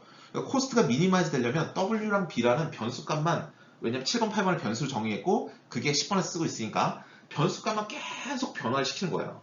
그 변화를 시키는 과정이 우리가 말하는 학습입니다. 그래서 w값과 b값이 계속 변화가 될 것이고 그 변화함에 따라서 계속 코스트가 낮아져야 돼요. 그건 뭐냐면 우리가 이 코스트 함수 어떻게 설계했죠? 0이면 0이라고 대답해라, 1이면 1이라고 대답해라라고 코스트 함수를 우리가 그 카드 예제로 설명을 드린 거죠. 즉 우리가 x와 y가 우리가 바이너리 클래시피케이션이 모델 값과 y 값이 동일해지도록 우리가 w 값과 b 값을 계속 변화시키는 겁니다. 그게 지금 학습의 과정인데 그 학습이 지금 된 거예요. 23번째까지 오시면 만 한 번을 돌면서 한 겁니다. 그게 과연 적합했느냐? 만 한 번의 이터레이션이 충분하냐? 혹은 부족하냐라는 판단은 지금 당장은 할 수 없습니다. 평가를 해야죠. 얘를 평가를 해서 이 값이 과연 맞는지 틀린지를 우리가 나중에 알아보는 것이지 일단 여러분 23번째 라인에 있으면 저 7번째 라인과 8번째 라인에 있는 W와 B 값은 값을 가지고 있는 거예요. W는 세로 벡터 2개 값, B 값도 하나로 가지고 있는 거예요. 이 가지고 있는 값을 가지고 만약에 누군가 저 10번째 라인에 대문자 x에다 새로운 x를 집어넣어주면 w를 곱해주고 b를 더해준 다음에 시그모드를 씌워줘서 저 모델은 0과 1사이의 값을 발견해낼 것이고 그걸 가지고 0인지 1인지 판단할 수 있고 0.5를 기준으로 그러고 그걸 가지고 대답을 했을 때 정확한지 아닌지는 모르지만 일단 우리는 만 한 번의 이터레이션을 통해서 값을 구했습니다. 그러면 24번째 라인에서 해주는 건 뭐냐면 그걸 이제 실제로 평가를 한번 해주겠다는 겁니다. 그래서 모델 값을 일단 실제로 한번 출력을 해봐라 라고 했는데 10번째 라인에 보시다시피 모델이라는 함수는 시그모이드의 결과값이에요. 그렇기 때문에 얘는 0과 1의 실수값입니다. 그러면 우리는 0.5보다 작으면 0이고요. 그렇지 않으면 1입니다 라고 말해주는 뭔가 함수가 더 필요하니까 우리가 24번째 라인에 prediction이라는 걸 해주고요. 그런데 그 다음에 이제 정확도를 판단하는 accuracy라는 함수도 같이 넣어줍니다. 근데 여기서 보시면 주의할 건 뭐냐면 feed dict로 넣어주는 건 x에다가는 x 언더바 데이터를 넣어줘요. 근데 이거 진짜 잘 봐야 되는 게 보시면 이거 지금 트레이닝 할 때도 x 언더바 데이터를 넣어서 트레이닝 해주고 테스트 할 때도 x 언더바 데이터를 넣어주죠. 죄송합니다. 우리 예전에 리니어 리그레션 할 때는 트레이닝 할 때는 1,1, 2,2, 3,3을 넣어줬고 테스트 할 때는 4,4를 넣었어요. 즉 트레이닝 할 때의 데이터와 테스트 할 때의 데이터가 달랐습니다. 근데 지금은 트레이닝 할 때도 x 언더바 데이터를 집어넣고 테스트 할 때도 x 언더바 데이터를 집어넣습니다. 이거는 흡사 뭐가 똑같냐면 우리가 지금까지 7주 동안 열심히 수업을 듣고 8주차 중간고사 볼 때 우리가 수업 시간에 했던 문제가 똑같이 나오는 경우가 되겠습니다. 즉 우리가 지금까지 학습했던 데이터를 그대로 다시 집어넣는데요. 이런 짓을 왜 하는가 하면 즉 21번째 라인에 feed dict의 대문자 x에 x 언더바 데이터를 넣고 테스트 할 때도 똑같이 24번째 라인에 feed dict의 대문자 x에다 x 언더바 데이터를 넣는 왜 똑같은 걸 집어넣느냐 하면 우리는 학습했던 데이터랑 똑같은 걸 다시 넘어서 평가를 했을 때 우리 학습할 때 썼던 y 언더바 데이터와 똑같이 대문자 y 언더바 데이터 똑같은 결과가 우리 나오느냐. 즉 x 언더바 데이터를 집어넣었을 때 000111이라는 저 y 언더바 데이터가 그대로 나오느냐. 나온다면 우리 학습한 대로 정확하게 출력을 했다고 말할 수 있으니까 이건 애큐리시를 재기 위함이에요. 정확도를 재기 위해서. 즉 우리가 저렇게 3번째 라인과 4번째 라인을 보시는 것처럼 데이터를 집어넣었을 때 그리고 학습을 막 시켰어요. 그 다음에 세 번째 라인에 있는 x 언더바 데이터를 다시 다 집어넣으면 y 언더바 데이터가 나와야 되겠죠. 근데 학습이 충분하지 않다면 안 나오겠죠. 그러니까 우리의 학습이 충분한지 아닌지를 판단하기 위해서 저 y 언더바 데이터가 그대로 재현이 되는지를 보겠다라는 게 24번째 라인의 의도입니다. 그러니까 트레이닝 할 때와 동일한 데이터를 테스트해서 집어넣는 거죠. 그래서 이제 prediction이랑 accuracy라는 함수가 24번째 라인에 있으니까 그것에 대해서 이제 14, 15번째 라인에 구현이 됐으니 알아보도록 하겠습니다. 예, 그래서 여기서 지금 알아보면요. 예, 다음과 같습니다. prediction이라는 함수는 뭐냐면 prediction 함수는 어차피 보니까 우변에 보니까 tf.cast라는 의 결과값이네요. 그쵸? 텐서플로에서 제공한 함수인데 저 캐스트 함수는 뭐냐면 첫 번째 인자, 두 번째 인자가 있는데 두 번째는 d타입은 tf.float 30이라고 써있는데 저는 그냥 쓰는 겁니다. 관용적으로 그냥 쓰시는 거고요. 그 앞에 있는 것만 봐야 되는데 뭐냐면 지금 우리가 모델 계산했죠. 우리 10번째 라인의 모델에 W값, B값 다 찾았잖아요. 만 한 번의 트레이닝으로 거기에 피드딕트로 대문자 X도 넣어줬죠. 그 모델값 6개 나왔어요. 지금 X 언더바 데이터 6개 값이 들어갔으니까 제 모델값도 6개가 나왔을 거예요. 그런데 학습이 잘 됐다면 앞에 있는 3개는 0, 뒤에 있는 3개는 1처럼 나와야 되니까 우리가 앞에 있는 3개는 0.5보다 작은 실수값, 뒤에 있는 3개는 0.5보다 큰 실수값이 나왔을 거예요. 왜냐하면 10번에 보시다시피 모델이란 건 시그모이드의 결과값이기 때문에 그렇습니다. 그럼 그 모델을 갖다 놓고 14번째 라인을 보시면 그 모델 하나하나의 값이 0.5보다 크냐? 라고 물어보는 거예요. 근데 0.5보다 위에 있는 3개는 0.5보다 작다면 0.5보다 크다고 말하면 이거 참입니까? 거짓입니까? 거짓이죠. 그러니까 tf.cast는 뭘 하는 애냐면 저 앞에 있는 첫 번째 인자가 거짓이면 0이 나오고요. 참이면 1이 나오는 거예요. 즉 뭐냐면 모델 값이 0.7이다. 그럼 0.7은 0.5보다 크다. 참이죠. 그럼 1이 나올 겁니다. 모델 값이 0.3이다. 그럼 0.3은 0.5보다 크다. 거짓이죠. 그럼 0이 나올 거예요. 그러니까 저렇게 해주면 자동으로 0.5보다 크면 모델 값이 0.5보다 크면 1이 나오는 것이고 그렇지 않으면 0이 나오는 것이죠. 그렇게 해서 프레딕션은 우리가 원하는 대로 모델 값을 보고 0.5보다 커? 그럼 넌 1이야. 아니야? 그럼 너 0이야. 이렇게 되는 겁니다. 이렇게 프레딕션을 만들어주면 되고요. 그러면 지금까지 모델에선 대문자 x가 필요했으니까 24번째 라인에서 피드딕트로 대문자 x를 x 언더바 데이터를 받아온다 치자. 프레딕션도 보니까 모델을 그대로 그냥 갖다 썼으니까 x만 있으면 되는데 그럼 24번째 라인에 왜 대문자 y를 또 피드딕트로 받아왔는가는 그거는 그 바로 다음에 15번째 라인에 있는 accuracy 때문에 그렇습니다. 저 accuracy를 보시면 tf.cast 안에 tf.equal이라는 함수가 있네요. equal이라는 함수는 뭐냐면 두 개의 인자를 받는데 그 두 개가 같냐고 물어보는 거예요. 근데 하나는 prediction이죠. 지금까지 예측한 거. 저게 만약에 제대로 학습됐으면 000111이 들어와야 돼요. 왜냐하면 x 언더 데이터 6개를 넣었으니까 앞에 있는 3개는 0이고 뒤에 있는 3개는 1이라고 했으니까 아마 모델은 앞에 있는 3개는 0.5보다 작은 값, 뒤에 있는 3개는 0.5보다 큰 실수값 이렇게 나왔을 텐데 그래서 14번째 라인에서 앞에 있는 3개는 0, 뒤에 있는 3개는 1 이렇게 나왔을 것이고 따라서 15번째 라인에 가서 저 tf.equal의 가로 안에 있는 prediction은 000111일 거예요. 저 대문자 y는 뭡니까? 대문자 y는 24번째 라인에서 대문자 y를 이제 입력받아야겠죠? 보니까 뭘 입력받았죠? 24번째 라인의 제일 끝에 보시면 y 언더바 데이터를 입력받았어요. 그러니까 얘는 뭐냐면 실제 y 언더바 데이터를 딱 갖다 놔요. 야, 너 학습 제대로 됐으면 000111 나와야 돼. 너 프레딕션 너 일로 와봐. 진짜 000111인지 한번 보자는 거예요. 그래서 이퀄 하면서 둘 다 집어넣고 대문자 y는 우리가 최소사승파 할 때처럼 모델 값과 y 값 빼서 제곱하고 이런 것처럼 그 실제 값이에요. 변하지 않는 00011이 대문자 y 들어갑니다.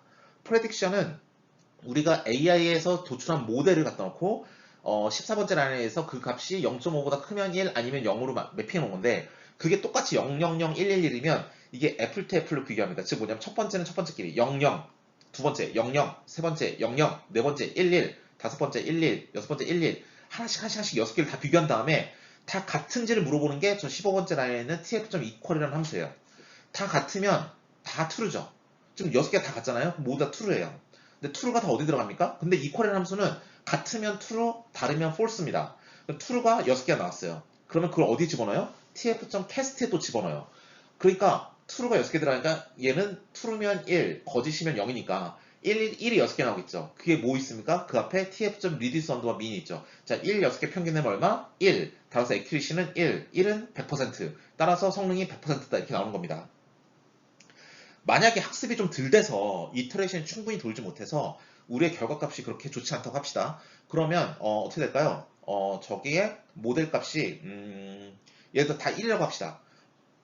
그러면 프레딕션까지 다 1이래요. 111, 111. 근데 대문자 y는 실제 값이죠. 자, 너 000111이어야 되는데 진짜 그런지 한번 보자. 너 일로 와봐. 그랬더니 y는 000111이고 프레딕션은 111, 111이 들어왔어요. 근데 그걸 이퀄 함수에 집어넣잖아요. 그러면 맨 첫 번째 1과 0, 두 번째 1과 0, 세 번째 1과 0, 네 번째 1과 1, 다섯 번째 1과 1, 여섯 번째 1과 1 이렇게 비교합니다. 1과 0일 때는 같지 않죠. false. 두 번째 1과 0 같지 않죠. false. 세 번째 1과 0 같지 않죠. false. 네 번째 1과 1 같죠. true. 다섯 번째 1과 1 true. 여섯 번째 1과 1 true. 즉 false, false, false, true, true, true 이렇게 나오고 그다 캐스트에 들어가면 000111 나오고 그걸 reduce 언더바 mean에 집어넣어 버리면 평균을 내니까 6분의 3 따라서 0.5 accuracy는 50% 이렇게 되는 겁니다. 이렇게 하는 게 accuracy 함수예요. 사실 이렇게 텐서플로우는 이런 식으로 만들어 주거든요. 근데 나중에 우리가 케라스를 아마 내일 아니면 오늘 마지막 시간에 배우는데 케라스 언니가 배우는데 케라스에 들어가면 이벨리에이션 함수가 있습니다. 그때 가면 왜 이렇게 다 짜고 있었나 라는 회의가 들지만 어쨌든 우리가 accuracy 함수에 대해서 어떻게 동작하는지를 그 함수의 디테일을 보려면 이제 텐서플로우로 코드를 보는 게 제일 좋습니다. 이런 식으로. 자, 그러면 모든 함수를 다 우리가 봤고요.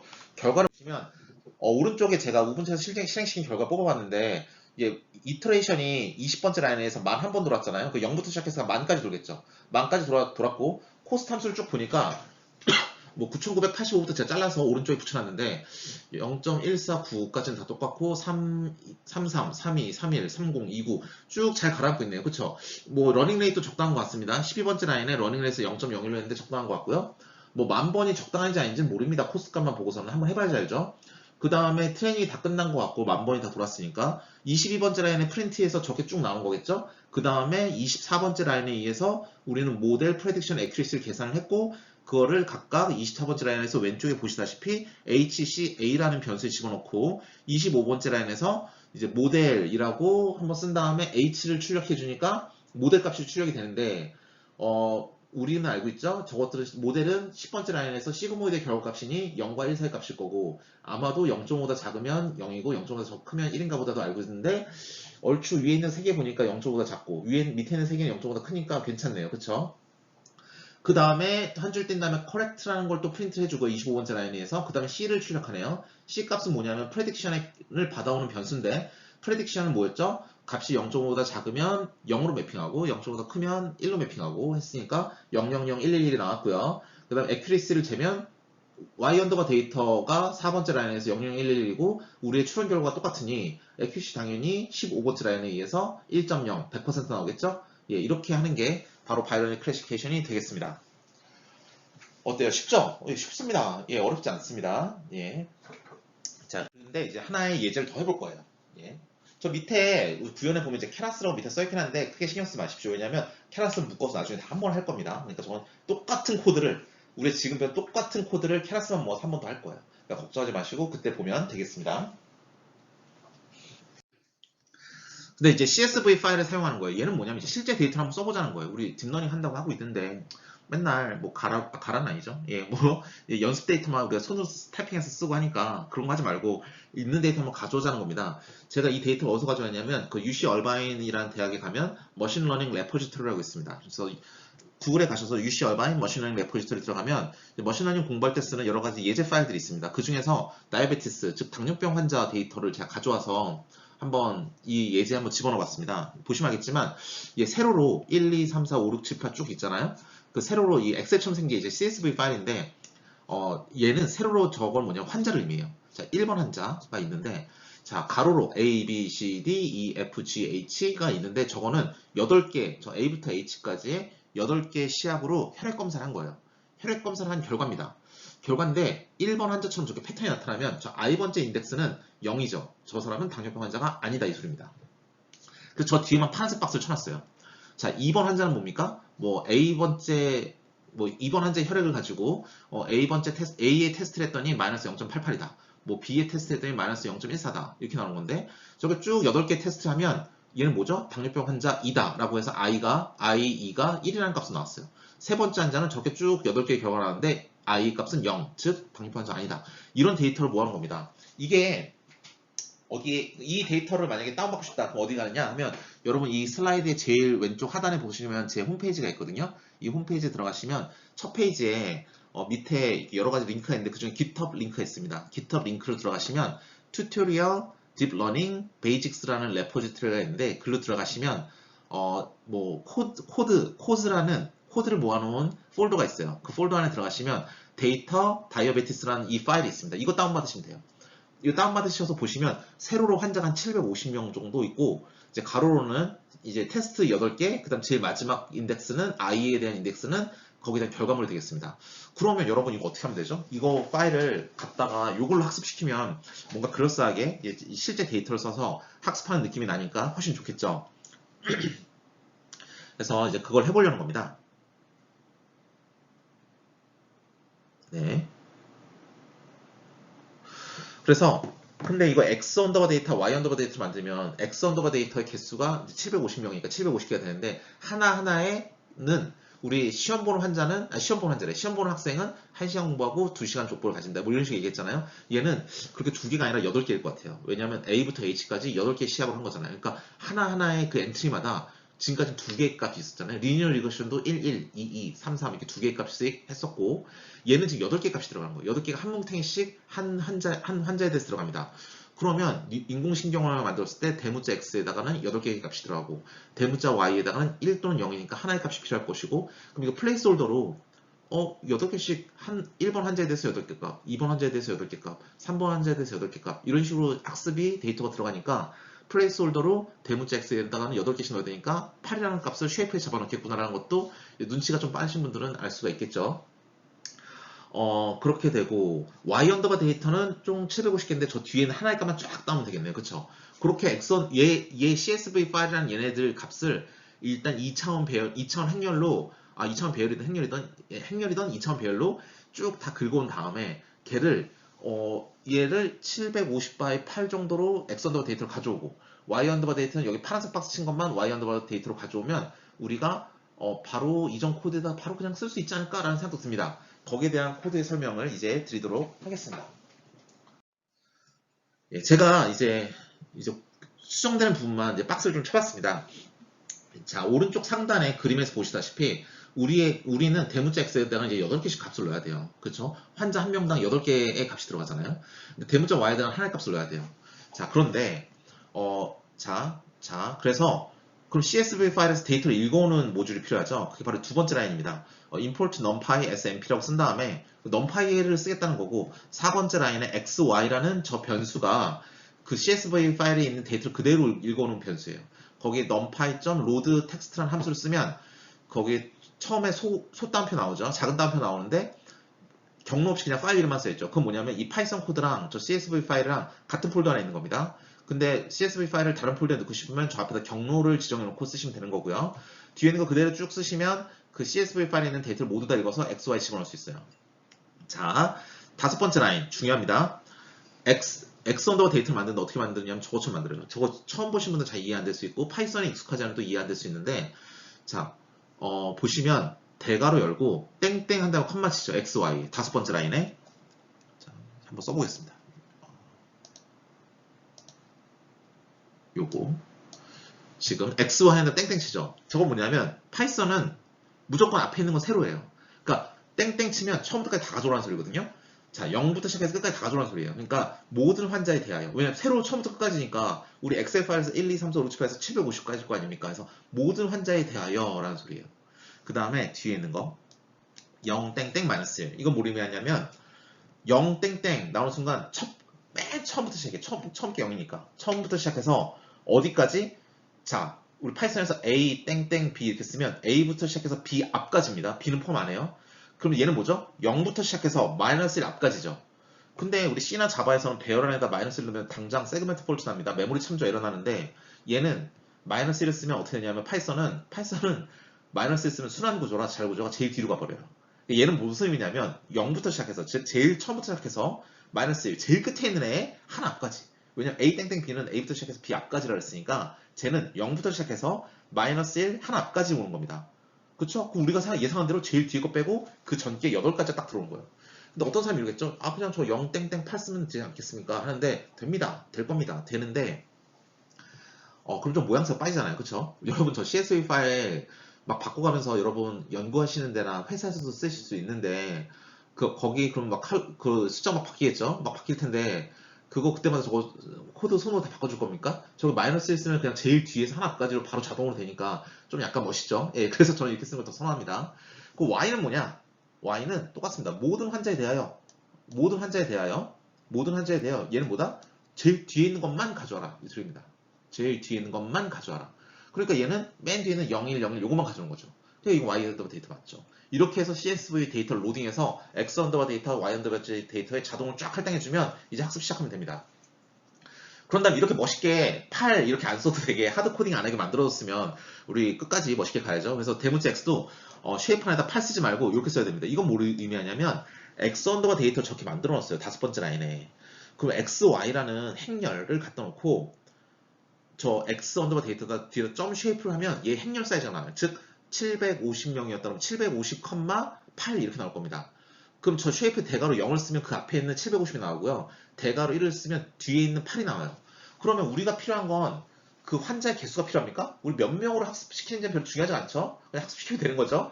그러니까 그 환자의 개수가 중요한 게 아니라 환자의 개수가 중요했다면 저 점 쉐이프 한 다음에 대괄호 0을 썼을 텐데 대괄호 1을 썼다는 건 뭐냐면 750명에 대해서 몇 가지 카테고리, 8개의 카테고리만 잡아왔다 해서 대괄호 1을 쓰는 거예요. 그래서 8이라는 걸 가져오기 위해서 이렇게 1만 쓰는 겁니다. 자, X가 가로 벡터로 8개 사이즈예요. 여기 보시는 것처럼 8. 그러면 Y, 그 W는 어떻게 되죠? 1/8이 들어오니까 얘 리니어 컨비네이션 해줘야 되잖아요. 그럼 얘도 역시 똑같이 써야지 리니어 컨비네이션이 되겠죠?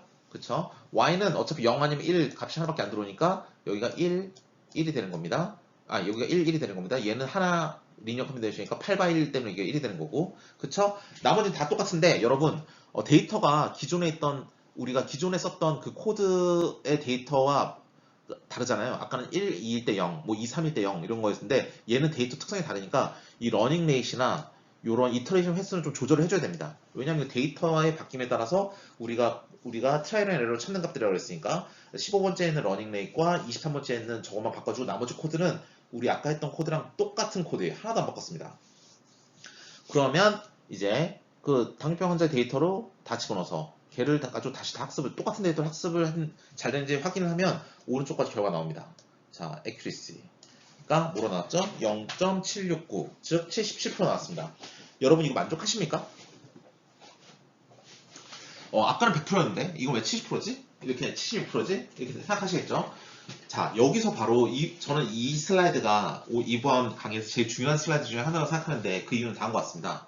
자, 우리 아까 학생들 시험 점수 분포 보면 여러분 그 1,2일 때 0, 뭐 2,3일 때 0 그거 있잖아요? 아까 이 전 코드? 그거를 여러분 종이 갖다 놓고 한번 그 2차원 평면에 한번 좌표를 한번 그려보세요. x가 1이고 y가 2일 때 0이니까 하얀색 동그라미, 뭐 2,3일 때 또 0이니까 하얀색 동그라미, 기타 등등 해서 뭐 4,3일 때가 네 번째 학생이었죠? 그때는 까만색 동그라미, 5,2일 때도 1이었죠? 걔도 까만색 동그라미, 6,2도 1입니다. 까만색 동그라미 한 다음에 자, 그러면 하얀색 동그라미 3개와 까만색 동그라미 3개가 생겨요. 하얀색 동그라미 3개는 뭐다? 우리가 F 받은 애들. 까만색 동그라미 3개는 뭐다? A 플러스 받은 애들입니다. 그럼 이걸 갖다 놓은 다음에 리니어 컨비네이션 한 번 한 모델이죠. 지금 13번째 라인에서 보시다시피 매트릭스 멀티플리케이션에서 WX를 곱했으니까 리니어 컨비네이션 한 번 한 모델이니까 거기에 직선으로 나눌 수 있어야 돼요. 자, 2차원 평면을 나누는 건 1차원입니다. 이 3차원의 공간을 나누는 건 책받침이죠. 평면을 들고 나누는 겁니다. 근데 그렇죠. 그래서 그 2차원의 평면을 이제 선으로 나누는데 걔네들 직선으로 딱 갈라져요. 동그라미 3개, 까만색 동그라미 3개와 하얀색 동그라미 3개를 직선으로 나눌 수 있어요. 그 직선이 존재해요. 자, 얘는 뭐냐면 8개의 데이터예요. 벡터 하나가 8개 사이즈입니다. 그러면 8차원 공간에서 점 하나 찍힐 거예요. 우리 3차원 공간이면 우리 이 사이즈가 3개면 벡터의 사이즈가 3개면 3차원 공간에 점 하나를 찍을 수 있잖아요. 앞에 있는 건 X좌표, 중간에 있는 건 Y좌표, 그 다음 건 Z좌표 해가지고 3차원 공간에 점을 찍을 수 있습니다. 얘는 8개의 데이터를 가지고 있는 하나의 엔트리이기 때문에 8차원 공간에 점을 찍을 수 있어요. 그럼 8차원 공간에 당뇨병 환자인 사람들과 당뇨병 환자가 아닌 사람들 점이 쫙 있을 거예요. 근데 이 점이 정말 깔끔하게 싹 나눠져서 가운데 7차원의 평면으로 딱 나눌 수 있나요? 그것에 대한 보장이 없습니다. 왜냐하면 우리가 썼던 8개의 시약 A부터 H까지가 정말 당뇨병 환자를 구별하는데 의미 있는 시약인지 아닌지에 대한 개런티가 없잖아요. 그렇죠? 믿음이 없죠? 그리고 걔네들 중에서는 일부 인덱스는 아예 의미가 없는 걸 수도 있습니다. 그럼 랜덤하게 막 섞일 겁니다. 그 차원에서는. 그렇기 때문에 얘네들의 점들이 완벽하게 나뉘지 않고 살짝 겹쳐있을 수 있어요. 그러면 우리 지금 리니어 컨비네이션 13번째 라인에서 한 번 했기 때문에 7차원의 평면을 가지고 아무리 애를 써도 최대한 얻을 수 있는 게 지금 여기서 보시는 77%라는 거예요. 아까 여러분 시험 점수 예제도 마찬가지입니다. 아마 여러분이 그 예제를 다시 돌리실 때 그 X 언더바 데이터 맨 앞에 있던 1,2일 때 빵점이다라는 0이다라는 그 학생의 정보를 예를 들어 10,21 때 0이라고 한번 바꿔보세요. 그러면 그것도 100%안 나옵니다. 왜냐하면 직선으로 그걸 나눌 수가 없잖아요. 그렇죠? 왜냐하면 아까 그 이전에 바이너리 클래시피케이션 예제 보면 X 언더바 데이터, Y 언더바 데이터가 6개 했는데 X 언더바 데이터에 첫 번째가 1,2일 때 Y 언더바 데이터 0, 그 다음에 00, 111에서 6개 데이터를 학습시켰는데 얘네들은 지금 0, 맨 앞에 있는 3개는 여러분이 봐도 시험 공부한 시간과 족보양이 적어요. 뒤에 있는 3명은 시험 시간도 많고 족보양도 꽤 돼요.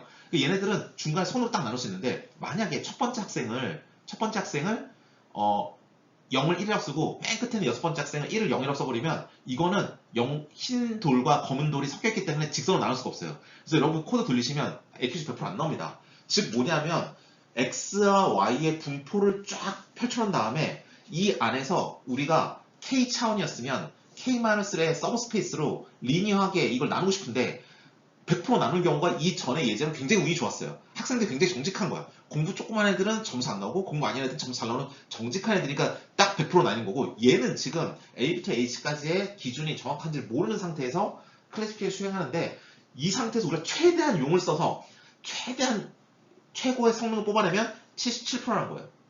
그러면 이 상황에 성능을 더 뽑으려면 어떻게 하면 됩니까? 이 상황의 성능을 더 뽑으려면 제 손에 책받침이 하나 더 있어야 됩니다. 7차원의 서브 스페이스가 하나 더 있어서 어떤 부분에서는 이 스페이스를 쓰고요. 다른 공간에는 다른 스페이스를 쓰세요라고 하면 뭔가 곡선 같은 비선형 분류가 시작되기 시작합니다. 그게 바로 뉴럴 네트워크의 히든 레이어가 되겠습니다. 히든 레이어는 우리가 뉴럴 네트워크에서 히든 레이어를 하나씩 추가할수록 그런 우리가 서브 스페이스가 생기기 때문에 우리가 비선형성을 보장하게 돼요. 딥러닝처럼 히든 레이어가 무지막지하게 많아지면 비선형성이 아주 자연스럽게 생깁니다. 그러니까 딥러닝이 굉장히 파워풀한 겁니다. 그래서 우리가 이 슬라이드에서 우리한테 주는 의미는 뭐냐면 우리가 왜 히든 레이어가 필요한가에 대한 여기 정당성을 얘기해주고 있는 거예요. 우리가 히든 레이어가 필요한 이유는 이렇게 리니어 클래시피케이션 불가능한 상황에서 비선형성을 증가시킴으로써 성능을 높이기 위해서 히든 레이어라고 사용한다 라고 보시면 되겠습니다. 그리고 다른 방법 뭐가 있냐면 아예 그냥 얘네들 지금 8차원을 쓰는데 약간 섞여있지 않습니까? 보니까 한 30% 섞여있는 것 같은데 20% 20몇 프로 섞여있는 것 같은데 걔네들을 약간 다시 한번 리니어 트랜스포메이션하고 넌리니어 트랜스포메이션에서 이 점들을 다른 공간으로 보내버린 다음에 거기서는 완벽하게 분류가 될 수 있을 정도로 보내버린 다음에 그 가운데를 그냥 싹 잘라버리겠다 평면으로. 이 방법도 있을 수 있는데 이거는 나중에 이 방법이 고도화가 되면 이제 CNN이라는 기술로 발전하게 되는 것이 되겠습니다. 그건 이제 그 뒤에 가서 더 말씀을 드리도록 하겠습니다. 예, 그래서 우리는 이렇게 마지막까지 해서 바이너리 클래시피케이션에서 굉장히 중요한 포인트까지 잘 짚고 넘어갔어요. 그 슬라이드가 저는 진짜 중요하다고 생각합니다. 왜냐하면 우리가 왜 히든 레이어를 써야 되는가? 뉴럴넷이 가진 강점은 무엇인가? 뉴럴넷이 가진 강점은 비선형 분류기입니다. 비선형 분류기. 그래서 여기서 이름을 우리가 이 세 개, 왼쪽에 보이는 이 파란색 세 개를 제일 위에 파란색 큰 글씨로 리니어 펑션을 쓴 이유가 얘네들은 리니어 컨비네이션 한 번만 하는 애들이에요. 리니어 컨비네이션 한 번만 하니까 그냥 리니어한 분류기, 리니어한 리그레션 이렇게 하는 거고, 일단 뉴럴넷이 나오기 시작하면 히든레이어를 쌓기 시작하면서 비선형성이 증가하고, 그러면서 성능의 향상을 가져오는 게 가운데서 보시는 넌리니어 펑션이 되겠습니다. 자, 그럼 이제 그 다음으로 이제 소프트맥스에 대해서 알아보도록 하겠습니다. 예, 소프트맥스란 무엇이냐 하면 보시는 바와 같습니다. 보시는 바와 같이 그냥 그 밑에 보시면 레러 그레이드, 즉 학점을 받는데 A 플러스 F만 줄 수 있느냐, 뭐 B도 주고 B뿔도 주고 C뿔도 주고 C도 주고 이런 식으로 여러 가지 다양한 분류를 하는 게 이제 우리가 지금부터 배워야 될 멀티레벨 클래시피케이션 혹은 소프트맥스라 부르는 기법입니다. 그래서 뭐 0과 1뿐만 아니라 다양한 분류를 해야 되니까 일단 손글씨 A, B, C를 구별한다고 한번 가정을 해봤습니다. 손글씨 A, B, C를 구별한다. 이거 쉬우면서도 어떻게 해야 될지 약간 막막하죠? 근데 우리는 지금까지 여러 가지 방법이 있습니다. 예를 들어 통계 하시는 분들, 통계 기반의 패턴 인식 하시는 분들은 어떻게 하느냐? 로우 오브 라즈넘버에서 굉장히 많은 샘플을 얻어냅니다. 샘플링 엄청나게 하죠? 샘플링을 엄청나게 해서 A 한 뭉탱이 구하고 B 엄청 구하고 C 엄청나게 많이 구한 다음에 걔네들이 지금 X 값이 두 개가 존재하니까 얘네들은 뭐가 될까요? X 값이 두 개가 존재하니까 2차원 다별량 정규분포네요. 그럼 여기서 3차원으로 이렇게 정규분포가 나올 거고, 그건 이제 가우시안 분포에서의 3차원이라고 해서 가우시안 힐이라고 부릅니다. 가우시안 언더? 가우시안 힐을 구한 다음에 A의 확률 분포가 제일 높은지, B의 확률 분포가 제일 높은지, C의 확률, 그래서 요 만약에 새로운 샘플이 들어왔을 때, 여기가 A의 확률 분포상에서 얼마나 높은지, B의 확률 분포상에서 어디에 걸치는지, C의 확률 분포에서 어디에 걸치는지를 보고 그 확률값 제일 큰 거 찾아준다가 이제 통계적으로 해결하는 방법이고요. 그런데 우리가 하고 싶은 뭐냐면, 그렇게 하고 싶지 않아요. 왜냐? 배운 거 써먹고 싶어, 배운 거. 우리 지금까지 리니어 리그레션이랑 바이너리 클래시피케이션 딱 두 개만 했는데, 그 두 개를 활용해서 이 문제를 풀고 싶다라는 게 지금 현재 저희들의 욕심입니다. 그럼 어떻게 해야 되죠? 우리 배운 건 리니어 리그레션밖에 없는데, 그건 리그레션이랑 얘랑 별로 상관없는 것 같고, 바이너리 클래시피케이션 어떻게 잘 바꾸면, 이진 분류기를 잘 바꾸면 이 소프트맥스가 될 것 같은데, 어떻게 하면 될 것인가? 라면, 정답은 하나입니다. 우리가 이진 분류기 쓰고 싶으면 얘가 대답을 이진으로 하게 해주면 되는 거죠. 0, 1로 대답을 하게 이거를 문제를 변경시켜주면 되는 겁니다. 그럼 그거를 어떻게 하면 되느냐? 하면 질문을 3번 던지면 됩니다. 뭐냐면 딱 노란색 지금 점 보이시죠? 노란색 점을 갖다 놓고 0입니까? 아니 너 A니 아니니 물어봅니다. 이진 분류기로. 즉 뭐냐면 일단 학습을 시킬 때 이 질문을 3번 하면 돼요. 그러니까 너 A니 아니니, 그럼 얘가 저 A인 애들과 A가 아닌 B, B, C라는 저 밑에 있는 세 개들을 우리 맨 처음에 학생의 시험 점수와 족보 양으로 돌렸던 바이너리 클래시피케이션 코드 있죠. 우리 바이너리 클래시피케이션 코드 두 개 있는데, 첫 번째는 시험 점수 A 플러스 F, 두 번째는 당뇨병 환자 이렇게 했는데, 당뇨병 환자는 잊어버리고 첫 번째 예제로 들어간다면 그 두 개의 값을 받는 거죠. 여기 두 개의 좌표를 받는 거예요. 받은 다음에 샘플 5개죠. 아까 그때는 학생 6명인데 뒤에는 한 명을 싹싹 날린 다음에 저들의 A, B, B, C의 좌표를 쫙 넣고, 그런데 A니 아니니 라고 물어보면 A인지 아닌지가 중요하니까 A일 때는 1, A가 아닌 뒤에 3개는 0 한 다음에 돌린 다음에 우리가 테스트할 때 C에 저 노란색 좌표를 집어넣고 얘가 과연 0.5보다 크냐 작으냐를 판단하는 거죠. 그렇게 코드를 구현하는 거예요. 그래서 딱 점을 찍어놓고 먼저 물어봐. 너 A냐 아니냐? 그러면 대답하겠죠. 시그모이드 값이 0.5보다 크니까 A입니다. 근데 만약에 두 번째 질문, 너 B냐 아니냐? 물어봤더니 B는 아닌데요? C냐 아니냐? 물어봤더니 C도 아닌데요? 그러면 A가 맞고 B 아니고 C가 아니니까 너는 A구나 라고 대답하는 거예요. 즉 결론은 뭐냐면 얘가 소프트맥스가 우리가 다양한 대답을 대답해줘야 되는데 A, B, C 이런 대답을 해줘야 되는데, 그렇게 대답을 하는 방법을 아직은 모르니 그걸 알아야 되니, 기존 있는 법을 사용한다면 기존 우리가 아는 건 이진 분류기니까 이진으로 대답하게 만들어준다. 즉 질문을 여러 번 던진다는 거죠. 그래서 A냐 아니냐, B냐 아니냐, C냐 아니냐 이렇게 3번 던지면 얘는 예, 아니요 이렇게 바이너리를 대답을 하니까 그걸 근거로 해서 우리가 추산해서 그럼 A겠네 라고 판단을 하는 겁니다. 굉장히 쉽죠. 근데 문제는 뭐냐면 여러분 이미 눈치채셨겠지만 A냐 아니냐 맞습니다. O, B냐 아니냐 O, C냐 아니냐 X 이렇게 대답했어요. 만약에 그럼 A의 시그모이드 값도 0.5보다 넘고 B의 시그모이드 값도 0.5 넣고 C는 아니래. 그럼 얘는 B일까요? C일까요? 이제 그것만 찾아주면 되는 겁니다. 그래서 다음 장을 보시면 우리가 한 대로요. 제일 오른쪽을 보시면 A냐 아니냐를 보는 거죠. 새로운 샘플이 들어왔을 때 그리고 새로운 샘플이 들어왔을 때 이 바이너리 클래시피케이션 통해서 A인 것들과 A가 아닌 것들을 바이너리 클래시피케이션 할 수 있는 저 선을 구하고 저 W와 B를 구하고 거기서 새로운 샘플이 들어왔을 때 그걸 그 근거로 판단했을 때 저는 A입니다. 맞습니다. B가 아닙니다. 이렇게 말하는 거. 그 다음에 두 번째 가운데 있는 건 B 또는 B 또는 아니다 라는 거니까 B이냐 아니냐의 문제죠. 그러면 쟤는 B인 샘플들이 있는 것들과 얘네들과 B가 아닌 샘플들이 있는 것들로 나눠서 바이너리 클래시피케이션을 또 해주고 C냐 아니냐 물어볼 때는 C인 것들과 C가 아닌 것들로 나눠서 바이너리 클래시피케이션 해준 다음에 새로운 샘플이 들어왔을 때 저 각각 세 개의 모델에 대해서 모델 값을 구하게 하고 시그모이드 값으로 판단해서 OX를 하게 하면 되는데 문제는 뭐냐면 A도 맞고 B도 맞고 C는 아니라고 대답했어요. 그럼 A냐 B냐 도대체 뭐냐는 거죠. 자, 이때 쓰는 게 뭐냐면 시그모이드 값 그 자체만 쓰는 겁니다. 예를 들어서 저렇게 했는데 첫 번째 A냐 아니냐 판단했는데 A 시그모이드 값이 0.99라서 A래요. 근데 두 번째 B냐 아니냐 물어봤는데 B는 맞는데 시그모이드 값이 살짝 넘으면 0.51이래요. 그러면 A는 시그모이드 값이 0.99여서 A인 거고 B는 시그모이드 값이 0.51이라서 B가 맞는 거예요. 그럼 둘 다 우리 tf.cast에 의해서 소스 코드에 의하면 prediction이라는 함수에 의하면 tf.cast에 의해서 그 두 개 값이 모두 0.5를 넘으니까 우리는 맞다 했지만 그렇게 되면서 우리가 잃는 건 뭐냐면 얘네들끼리 대소비교를 못해요. 이제 다 1이니까.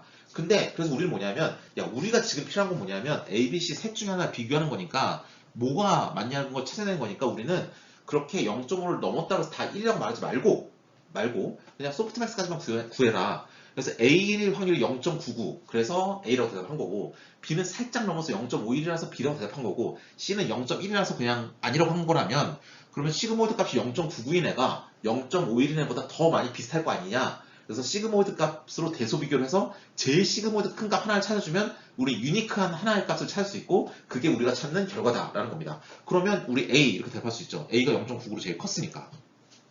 끝났습니다. 이게 바로 소프트맥스의 모델을 만드는 방법입니다.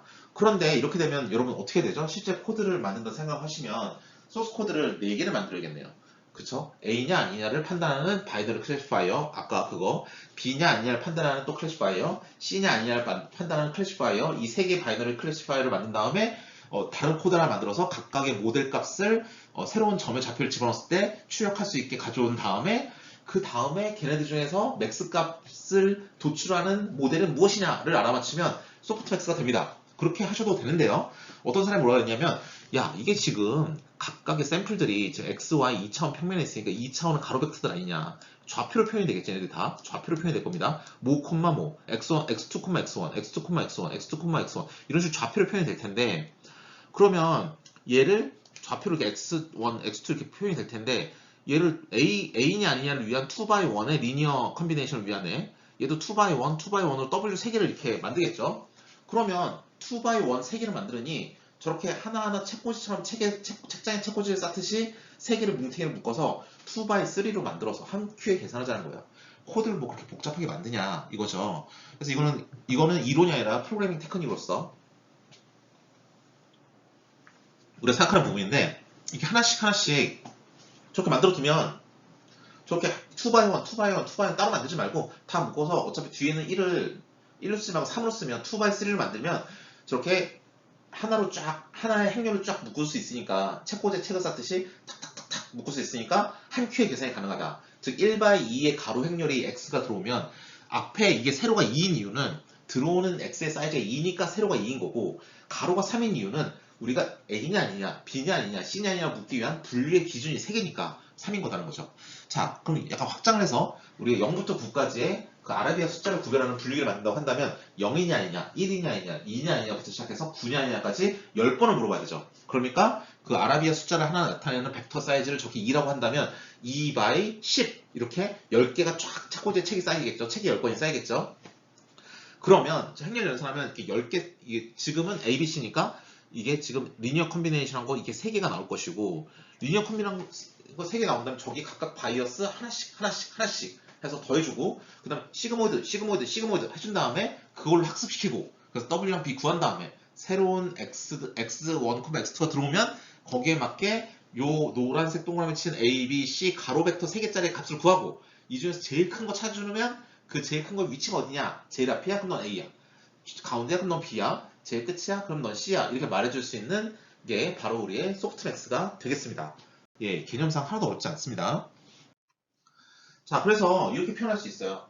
네, 우리는 저렇게 XW가 들어왔을 때 저렇게 가로 벡터 1,3으로 만들어줍니다. 가로 벡터 만들어주고 그 가로 벡터 중에서 제일 큰 게 어디냐를 찾는 거예요. 만약에 0부터 9까지의 10가지 손글씨 숫자를 구별하는 아라비아 숫자를 구별하는 거라면 가로 벡터 10개 사이즈 나오면서 그 10개 가로 벡터 중에서 제일 큰 값이 있는 위치를 찾으면 그 아라비아 숫자가 되겠죠. 예, 그런 거고요. 그렇게 리니어 컨비네이션 제일 먼저 한 다음에 중간 ft라는 함수로 시그모이드 씌워주고 그러면 A냐 아니냐에 대한 시그모이드, B냐 아니냐, C냐에 대해서 되는데 제일 시그모이드 값 중에서 제일 큰 걸 찾아주면 우리 그거라고 말하면 됩니다. 그런데 프로포셔널 캘큘레이션을 해서 쟤네들을 약간 상대평가처럼 시그모이드 A 더하기 시그모이드 B 더하기 시그모이드 C 분의 시그모이드 A를 한 게 저 오른쪽에 보이는 겁니다. 제일 오른쪽 보면 0.7 그 다음에 그거 다 더한 것분에 시그모이드 B 한 게 0.2 다 더한 것분에 시그모이드 C 한 게 0.1이에요. 요거가 지금 우리가 상대평가에서 나온 결과값인데 굳이 이런 식으로 왜 해주느냐? 왜냐하면 저렇게 한다 해서 제일 큰 값이 무엇인지는 바뀌지 않아요. 순위가 바뀌지도 않는데 저런 쓸데없는 짓을 왜 하느냐 생각할 수 있겠지만 이거는 우리가 텐서플로에서 제공하는 tf.nn.softmax라는 함수가 있습니다. softmax 할 때 쓰라고 준 함수인데요.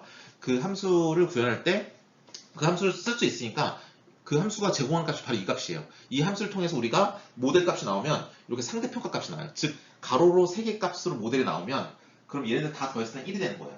그렇게 일부러 이렇게 디자인을 해놨습니다. 그래서 저렇게까지 한다까지 알아두시면 되고요. 그러면 이제 뭐 다 한 거죠. 자, 뉴럴넷을 만들었어요. 어차피 바이너리 클래식은 3번 돌린 거니까 X에다가는 이제 데이터를 다 넣으면 되고 그렇죠? 2개 좌표를 넣던. 근데 Y에다가는 A냐 아니냐, B냐 아니냐, C냐 아니냐 해주기 위한 A, B, C 데이터를 넣었으면 거기에다 이름을 넣어줘야 되잖아요. 그렇죠? 그러기 위해서 원핫 인코딩이라는 방식으로 Y에다가는 100이라고 하면 A고 010이면 B고 001이면 C다라고 하는 이러한 원핫 인코딩 방식으로 우리가 나타냅니다. 그렇죠? 그래서 이런 식으로 원한 인코딩이라는 방식으로 데이터를 레이블링을 한다는 것도 여기서 말씀드리도록 하겠습니다. 왜냐하면 지금까지는 우리가 신경망처럼 만들었을 때 Y값은 하나였어요. 리니어 리그레션은 시험 점수라는 값 하나, 바이너리 클래시피케이션은 0이나 1이라는 값 하나, 이런 식으로 값이 하나가 나오는데 지금부터는 뭐냐면 A, B, C 이런 게 Y에 들어가야 되잖아요. 그렇죠? 그럼 얘네들 어떻게 표현하냐는 거죠. 어차피 3번 돌렸으니까 A, B, C를 구별하기 위해서 A는 100, B는 010, C는 001이라고 하면 제일 쉽게 A, B, C를 구별할 수 있잖아요. 그렇게 들어서 저기 원하는 인코딩이라는 방식으로 Y에 집어넣어줬습니다. 이제부터는 이제 멀티레벨로 분류하기 때문에 그래요.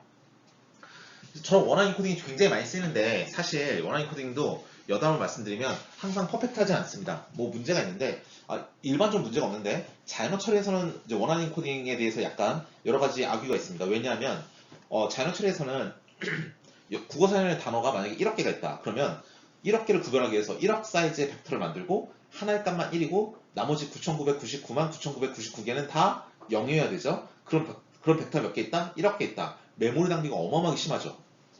그러니까 자연어 처리에서는 어떻게 하냐면 자연어 처리를 딥러닝으로 하는 교과서를 보시면 첫 장에 나오는 게 뭐냐면 우리가 단어를 표현할 때에는 고차원의 저밀도로 하는 그러니까 고차원, 즉 사이즈는 많고 밀도는 작다. 즉 하나만 해도 다 0이잖아요. 고차원 저밀도의 원핫 인코딩 방식보다는 차원을 줄이고 단어기수 워낙 많으니까 차원을 줄이고 하지만 밀도를 높게 해주는 그런 방식을 쓰고 싶다라는 말이 나옵니다.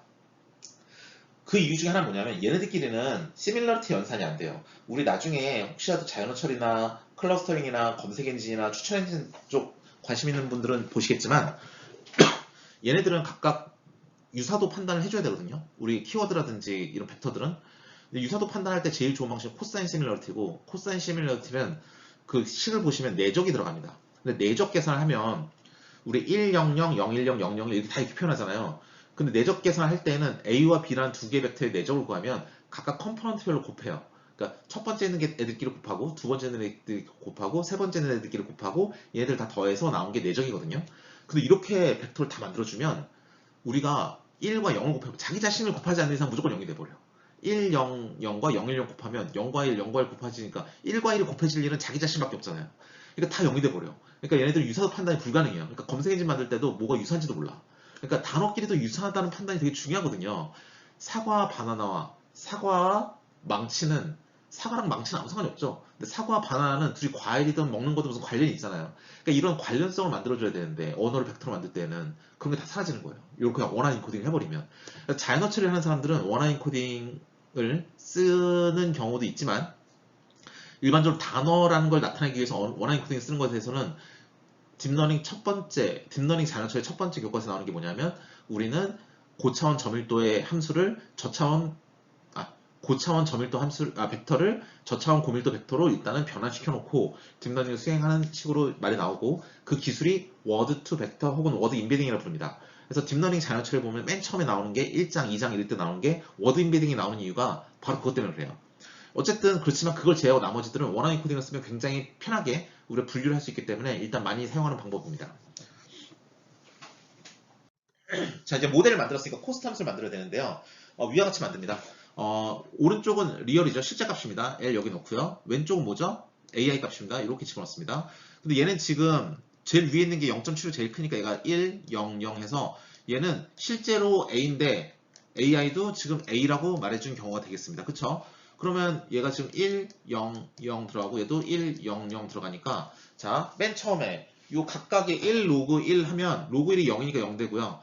그 밑에는 로그 0이 마이너스 무한대를 할지라도 0을 곱했기 때문에 0이 되고요. 이 밑에도 0이 됩니다. 걔네들 다 더하죠? 그러니까 0이 돼요. 즉 같으면 0이 돼요. 이렇게 1, 0, 0인데 1, 0, 0이 같이 들어오면 0이 됩니다. 그런데 비트가 하나 엇갈리기 시작하잖아요. 그럼 1과 0이 되는 순간 얘가 문제예요. 얘는 뭐가 되냐면 마이너스 1 곱하기 로그 0이잖아요. 로그 0은 마이너스 무한대. 마이너스 무한대에다 마이너스 1을 곱하면 플러스 무한대. 플러스 무한대는 한번 살아남으면 그 뒤에 뭔 짓을 해도 사라지지 않습니다. 그렇기 때문에 걔는 무한대가 돼버려요. 죄송합니다. 그래서 크로스 엔트로피 함수의 특징이 뭐냐면 이 원하는 코딩에서 비트가 엇갈리는 순간 무조건 무한대가 발생하는 함수를 만들어준 거예요. 나중에 뭐 논문이나 GitHub 같은데 문서를 보시면 저 크로스 엔트로피 소프트맥스 코스트 함수라고 써놓으면서 마이너스 시그마의 L로그에서 그냥 그렇게 쓰고 넘어가거든요. 그러면 이제 나중에 보실 때 뭔 소리인지 모르는데 이렇게 한번 이해하고 넘어가시면 다음에 보실 때 별로 어려움 없이 이해하실 수 있을 것 같습니다. 자, 이렇게 코스트 함수까지 만들어요. 그러면 다 끝났죠? 그러면 이제 얘도 근데 시그모이드를 바이너리 클래시피케이션 여러 번 돌리고 그렇기 때문에 바이너리 클래시피케이션과 거의 모델이 비슷하다고 보시면 되는데 얘를 로그 기반으로 만들어서 우리가 컨벡스로 변환시켰죠. 바이너리 때 최소화상법 쓰지 않고 얘도 마찬가지입니다. 로그 기반으로 코스트 함수를 만들어서 얘도 컨벡시티가 보장이 되니까 얘도 그라디언트 디센트를 쓰면 옵티멀리티 개런티 됩니다. 그런 식으로 보시고 코드를 이제 구현하시면 되겠습니다. 그래서 이 다음부터는 우리가 이제 구현에 대해서 말씀을 드리도록 하겠습니다. 예, 구현에 대해서 말씀을 드리면 다음과 같습니다. 우리가 한 것처럼 A냐 아니냐, B냐 아니냐, C냐 아니냐를 구별하는 그러한 소프트맥스를 구현하고 싶어요. 그러한 소프트맥스를 구현하고 싶습니다. 그런데 여기는 이제 우리가 더 이상 우리가 지금까지 2차원으로 표현한 이유는 파워포인트상 2차원으로 보이니까 그런 거고 그거를 좀 더 확장시킬 수가 있을 것 같아요. 뭐냐면 이쪽 코드를 구현한 거니까 이제 하나하나의 문자를 나타낼 때 4개 사이즈 벡터로 들어온다고 한다면 쟤를 리니어 컨비네이션해서 바이너리 클래시피케이션 하는 것처럼 4바이 원짜리가 필요하겠죠. 근데 A냐 아니냐, B냐 아니냐, C냐 아니냐 3번 하니까 가로로는 3개가 필요하죠. 그래서 W 행률은 4바이 3이 됩니다. 그 다음에 각각의 A, B, C마다 바이어스가 더해지니까 우리는 뭐죠? 쟤는 바이어스는 3개가 필요하구나 알 수 있어요. 그러니까 지금까지는 바이너리 클래시피케이션 할 때는 4바이 1짜리를 곱했는데 지금은 4바이 3을 곱하는 거예요. 왜냐면 이제 3개를 하는 거니까. 그리고 바이어스는 하나였는데 3개가 필요하죠. 즉 출력도 3개가 나오겠죠. 그러니까 출력을 아까처럼 0, 1 혹은 시험 점수 이렇게 하나의 값이 아니라 아까 원하는 인코딩처럼 100, 010, 001 이런 식으로 출력을 맞추셔야 됩니다. 아시겠죠?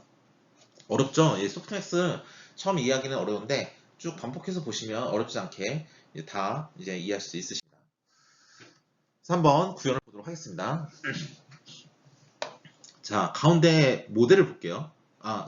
데이터부터 볼게요. 우리 이제 가운데 모델 코스트 트레인이 있는데 자, 텐서플로우를 쓴다 하고 있고 자, 밑에 있는 X 언더바 데이터, Y 언더바 데이터 보시면 밑에 있는 처음에 3개는 001, 001, 001이래요. 그럼 뭐죠? 이 3개까지는 뭐다? C다 라고 알 수 있고요. 그 다음에는 010, 010, 011이래요. 그럼 뭐죠? 그 다음 3개는 B인가 보다 알 수 있고요. 마지막 세 개는, 마지막 두 개는 100, 100, 100이래요. 그럼 얘 둘은 A인가 보다. 이렇게 알 수 있습니다. 그쵸? 그러면, 우리가 C 3개, B 3개, A 2개 가지고 학습시키는가 보다 할 수 있고, 하나하나의 사이즈는 4네. 라고 할 수 있습니다. 4씩 들어오는구나. 이렇게 알 수 있고요. 4. 그런데 Y는 뭐죠? 3개씩 들어오는구나. 3이라고 할 수 있어요. 3개 사이즈 원하는 인코딩이구나. 우리 지금 6번째 라인에 Y가 플레이스홀더에서 Y가 1이 아닌 거는 지금 처음 해보고 있는 겁니다. 그쵸? 자, 그렇기 때문에 W는 4바이 1짜리 A냐 아니냐, B냐 아니냐, C냐 아니냐 해야 되기 때문에 4바이 1짜리가 3개 사이즈 있으니까 3이 되고요. 각각에 대해서 바이어스를 더해주니까 B는 3이 됩니다. 지금 제가 노란색으로 밑에 친 저 값들은 잘 이해하고 계셔야 돼요. 그쵸? 저거 안 맞으면 행렬이 쫑이 납니다. 예, 그러면 나중에 구현할 때 이제 다 에러가 나버려요. 자, 그러면 일단 x랑 w를 곱해요. x는 1바이 4짜리고 w는 4바이 3이니까 저 곱하면 1바이 3이라는 가로 벡터 나오죠? 거기 b 3을 더하니까 이제 가로 벡터 3개짜리입니다. 그게 일단 리니어 컨비네이션까지만 한 거예요. 모델을 완성시키지 않고 일단 리니어 컨비네이션까지만 합니다. 그래서 저거를 모델 언더바 LC라고 부르겠습니다. 모델을 끝까지 만들지 않았다. 모델을 리니어 컨비네이션까지만 만들었답니다. 아시겠죠? 그 모델을 리니어 컨비네이션까지만 만든 거를 이제 tf.nn.softmax 아까 배운 거에 넣으면 이제 최종 모델이 나옵니다. 아니 그러면 10번, 11번 한 줄로 쓰면 되지 왜 저렇게 나눠 쓰십니까? 모델 언더바 LC라는 걸 왜 중간 하나 의미 없이 만드냐 생각이 들겠지만 의미 없지가 않아요. 왜냐하면 이 텐서플로우 만든 애들이 솔직히 이거 소프트맥스 어마무시하게 많이 씁니다. 여기저기 다 쓰거든요. 그 뭐지 카카오에서 만드는 형태수 분석기도 소프트맥스 써요. 또 소프트맥스는 진짜 분류기 설계 기본이기 때문에 진짜 여기저기 많이 씁니다. 그러니까 사람들이 구글에도 뭐라 했냐면 아까 그 소프트맥스에 있었던 코스트 함수, 크로스 엔트로피 함수를 그냥 우리한테 함수로 만들어 줬어요. 그게 바로 여기서 보시는 tf.nn. soft 언더바 크로스 언더바 엔트로피 언더바 위드 언더바 로지스 언더 v2입니다. 아니 근데 얘네들 왜 여기까지만 만들지 여기까지만 이렇게 딱 엔트로피까지 만들지 이 위에 위드 로지스는 뭐냐 하면 얘 뭐라 생각했냐면 야 소프트맥스의 코스트 함수를 쓴다는 건 이전에 tf.nn. 소프트맥스가 무조건 있다는 소리야. 그러니까 그걸 우리 안에 만들어줄게 이겁니다. 그러니까 뭐냐면 얘네 약간 오버를 한 거죠. 그러니까 모델을 만드는 최종 함수 tf.nn. 소프트맥스랑 코스트 함수랑 통합한 게 바로 이 12번째 라인이에요. 그러니까 11번째 라인처럼 아예 모델을 최종까지 만든 다음에 집어넣어줘 버리면 tf.nn. softmax를 2번 쓴 거예요. 밖에서 우리가 한번 만들어주고 저 안에 집어넣었더니 저 tf.nn. softmax cross entropy with logis라는 함수 안에 한 번 더 해준 거죠. 그러면 안 되니까 저 안에 넣을 때에는 코스트 함수 넣을 때에는 10번째 라인은 리니어 컨비네이션까지만 만들어 넣어주면 저 안에서 tf.nn. softmax 씌워줄 거야가 되겠습니다. 이거 되게 좀 처음에 이해할 때는 좀 뭐야 하겠지만 그냥 이렇게 생각하시면 돼요. 저 11번째 라인에 있는 tf.nn. softmax가 12번째 라인에 있는 저 함수 안에 들어가 있구나. 그러니까 2번 해주면 안 되니까 일단 리니어 컨비네이션을 넣고 학습시키는구나 라고 할 거고요. 그럼 어떤 사람들은 그럼 11번째 라인은 왜 만든 겁니까? 라고 하겠지만 11번째 라인은 어차피 우리 다 끝난 다음에 최종 모델을 만들어야 될 거 아닙니까? 그래서 그때 쓰려고 11번째 라인을 만들어 온 겁니다. 그래서 이 안에 보시면 알겠지만 로지스 안에 모델 언더바 LC라고 해서 리니어 컨비네이션을 넣어주는 거예요. 모델 넣어주는 게 아니라. 근데 이거 웹에서 혹시 인터넷에서 이런 뭐 소프트맥스 클래시피케이션 뭐 이런 코드 찾아보시잖아요. 찾아보시면 원래 저 11번째 라인은 모델을 안 쓰고 통계학적인 영향을 많이 받으신 분들은 하이포세스라는 이름을 쓰는데요. H라고 쓰고 저거 모델 언더바 H라고 구별 안 하고 그냥 저거 하이포세스라고 쓰고 11번째 라인도 하이포세스라고 쓰고 하이포세스는 tf.nn. 소프트맥스 아니다 하이포세스 넣고 이렇게 하시는데 그럼 보실 때 헷갈립니다. 그쵸? 우리는 리니어 컨비네이션까지만 만든 게 10번째 라인이고 거기에 tf.nn. 소프트맥스를 붙인 게 최종 모델이에요. 이렇게 좀 구별을 해서 변수를 만들어 주시면 좋겠습니다. 그리고 코스트 함수라는 건 어차피 실제 값과 비교하면서 우리의 모델을 학습시킨 거니까 레이블은 대문자 y를 넣어야 되겠죠. 예, 그러면서 이제 학습을 시키는 거고요. 나머지는 이제 그 코스트를 이제 미니마이즈하는 과정이 되겠습니다. 코스트를 미니마이즈하고 러닝레이 0.1로 그라디언트 디센트 뜹니다. 저거는 코스트 함수가 컴팩스니까 가능한 거고요. 나머지는 스트레이트포워드 합니다. 세션이 돌면서 초기화시키고 2000 한번 돌면서 코스트와 트레인을 다 놓으면서 트레인이 점프 뛸 때마다 코스트 값 C로 받아서 프린트 해주면 되고 X 언더바 데이터, Y 언더바 데이터를 넣어주면서 학습한다 라고 해서 21번째 라인까지 오면 학습이 다 되는 거예요. 그러면 W라고 부르는 4x 3의 행렬에 있는 12개의 값이 다 학습이 됐고 B의 3개의 값도 다 학습이 됐어요. 총 15개 학습이 됐는데 저것들은 정확한지 아닌지 모르겠지만 일단 주어진 2000 한 번에 학습을 마친 거예요. 그래서 그를 기반으로 한 모델을 갖다 놓습니다. 자, 여러분 10번째 라인에 보시면 우리가 저 모델 언더바 H라는 건 W가 1/4고, 아니 X가 1/4고, W는 4/3이니까 두 개를 곱하면 1/3이고, 즉 가로 3개짜리고, B를 더하니까 또 가로 3개짜리고, 11번째 라인은 거기다 TF.NET 소프트맥스를 쓰니까 모델도 이제 가로 3개짜리예요.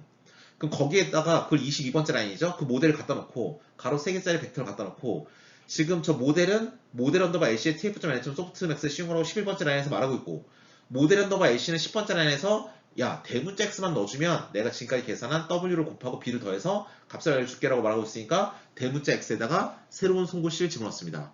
1, 11, 7, 9를 집어넣으면 저 테스트 1이라는 건 모델이 가로 3개짜리 벡터라고 그랬으니까 가로 3개짜리의 배열이 나올 거예요.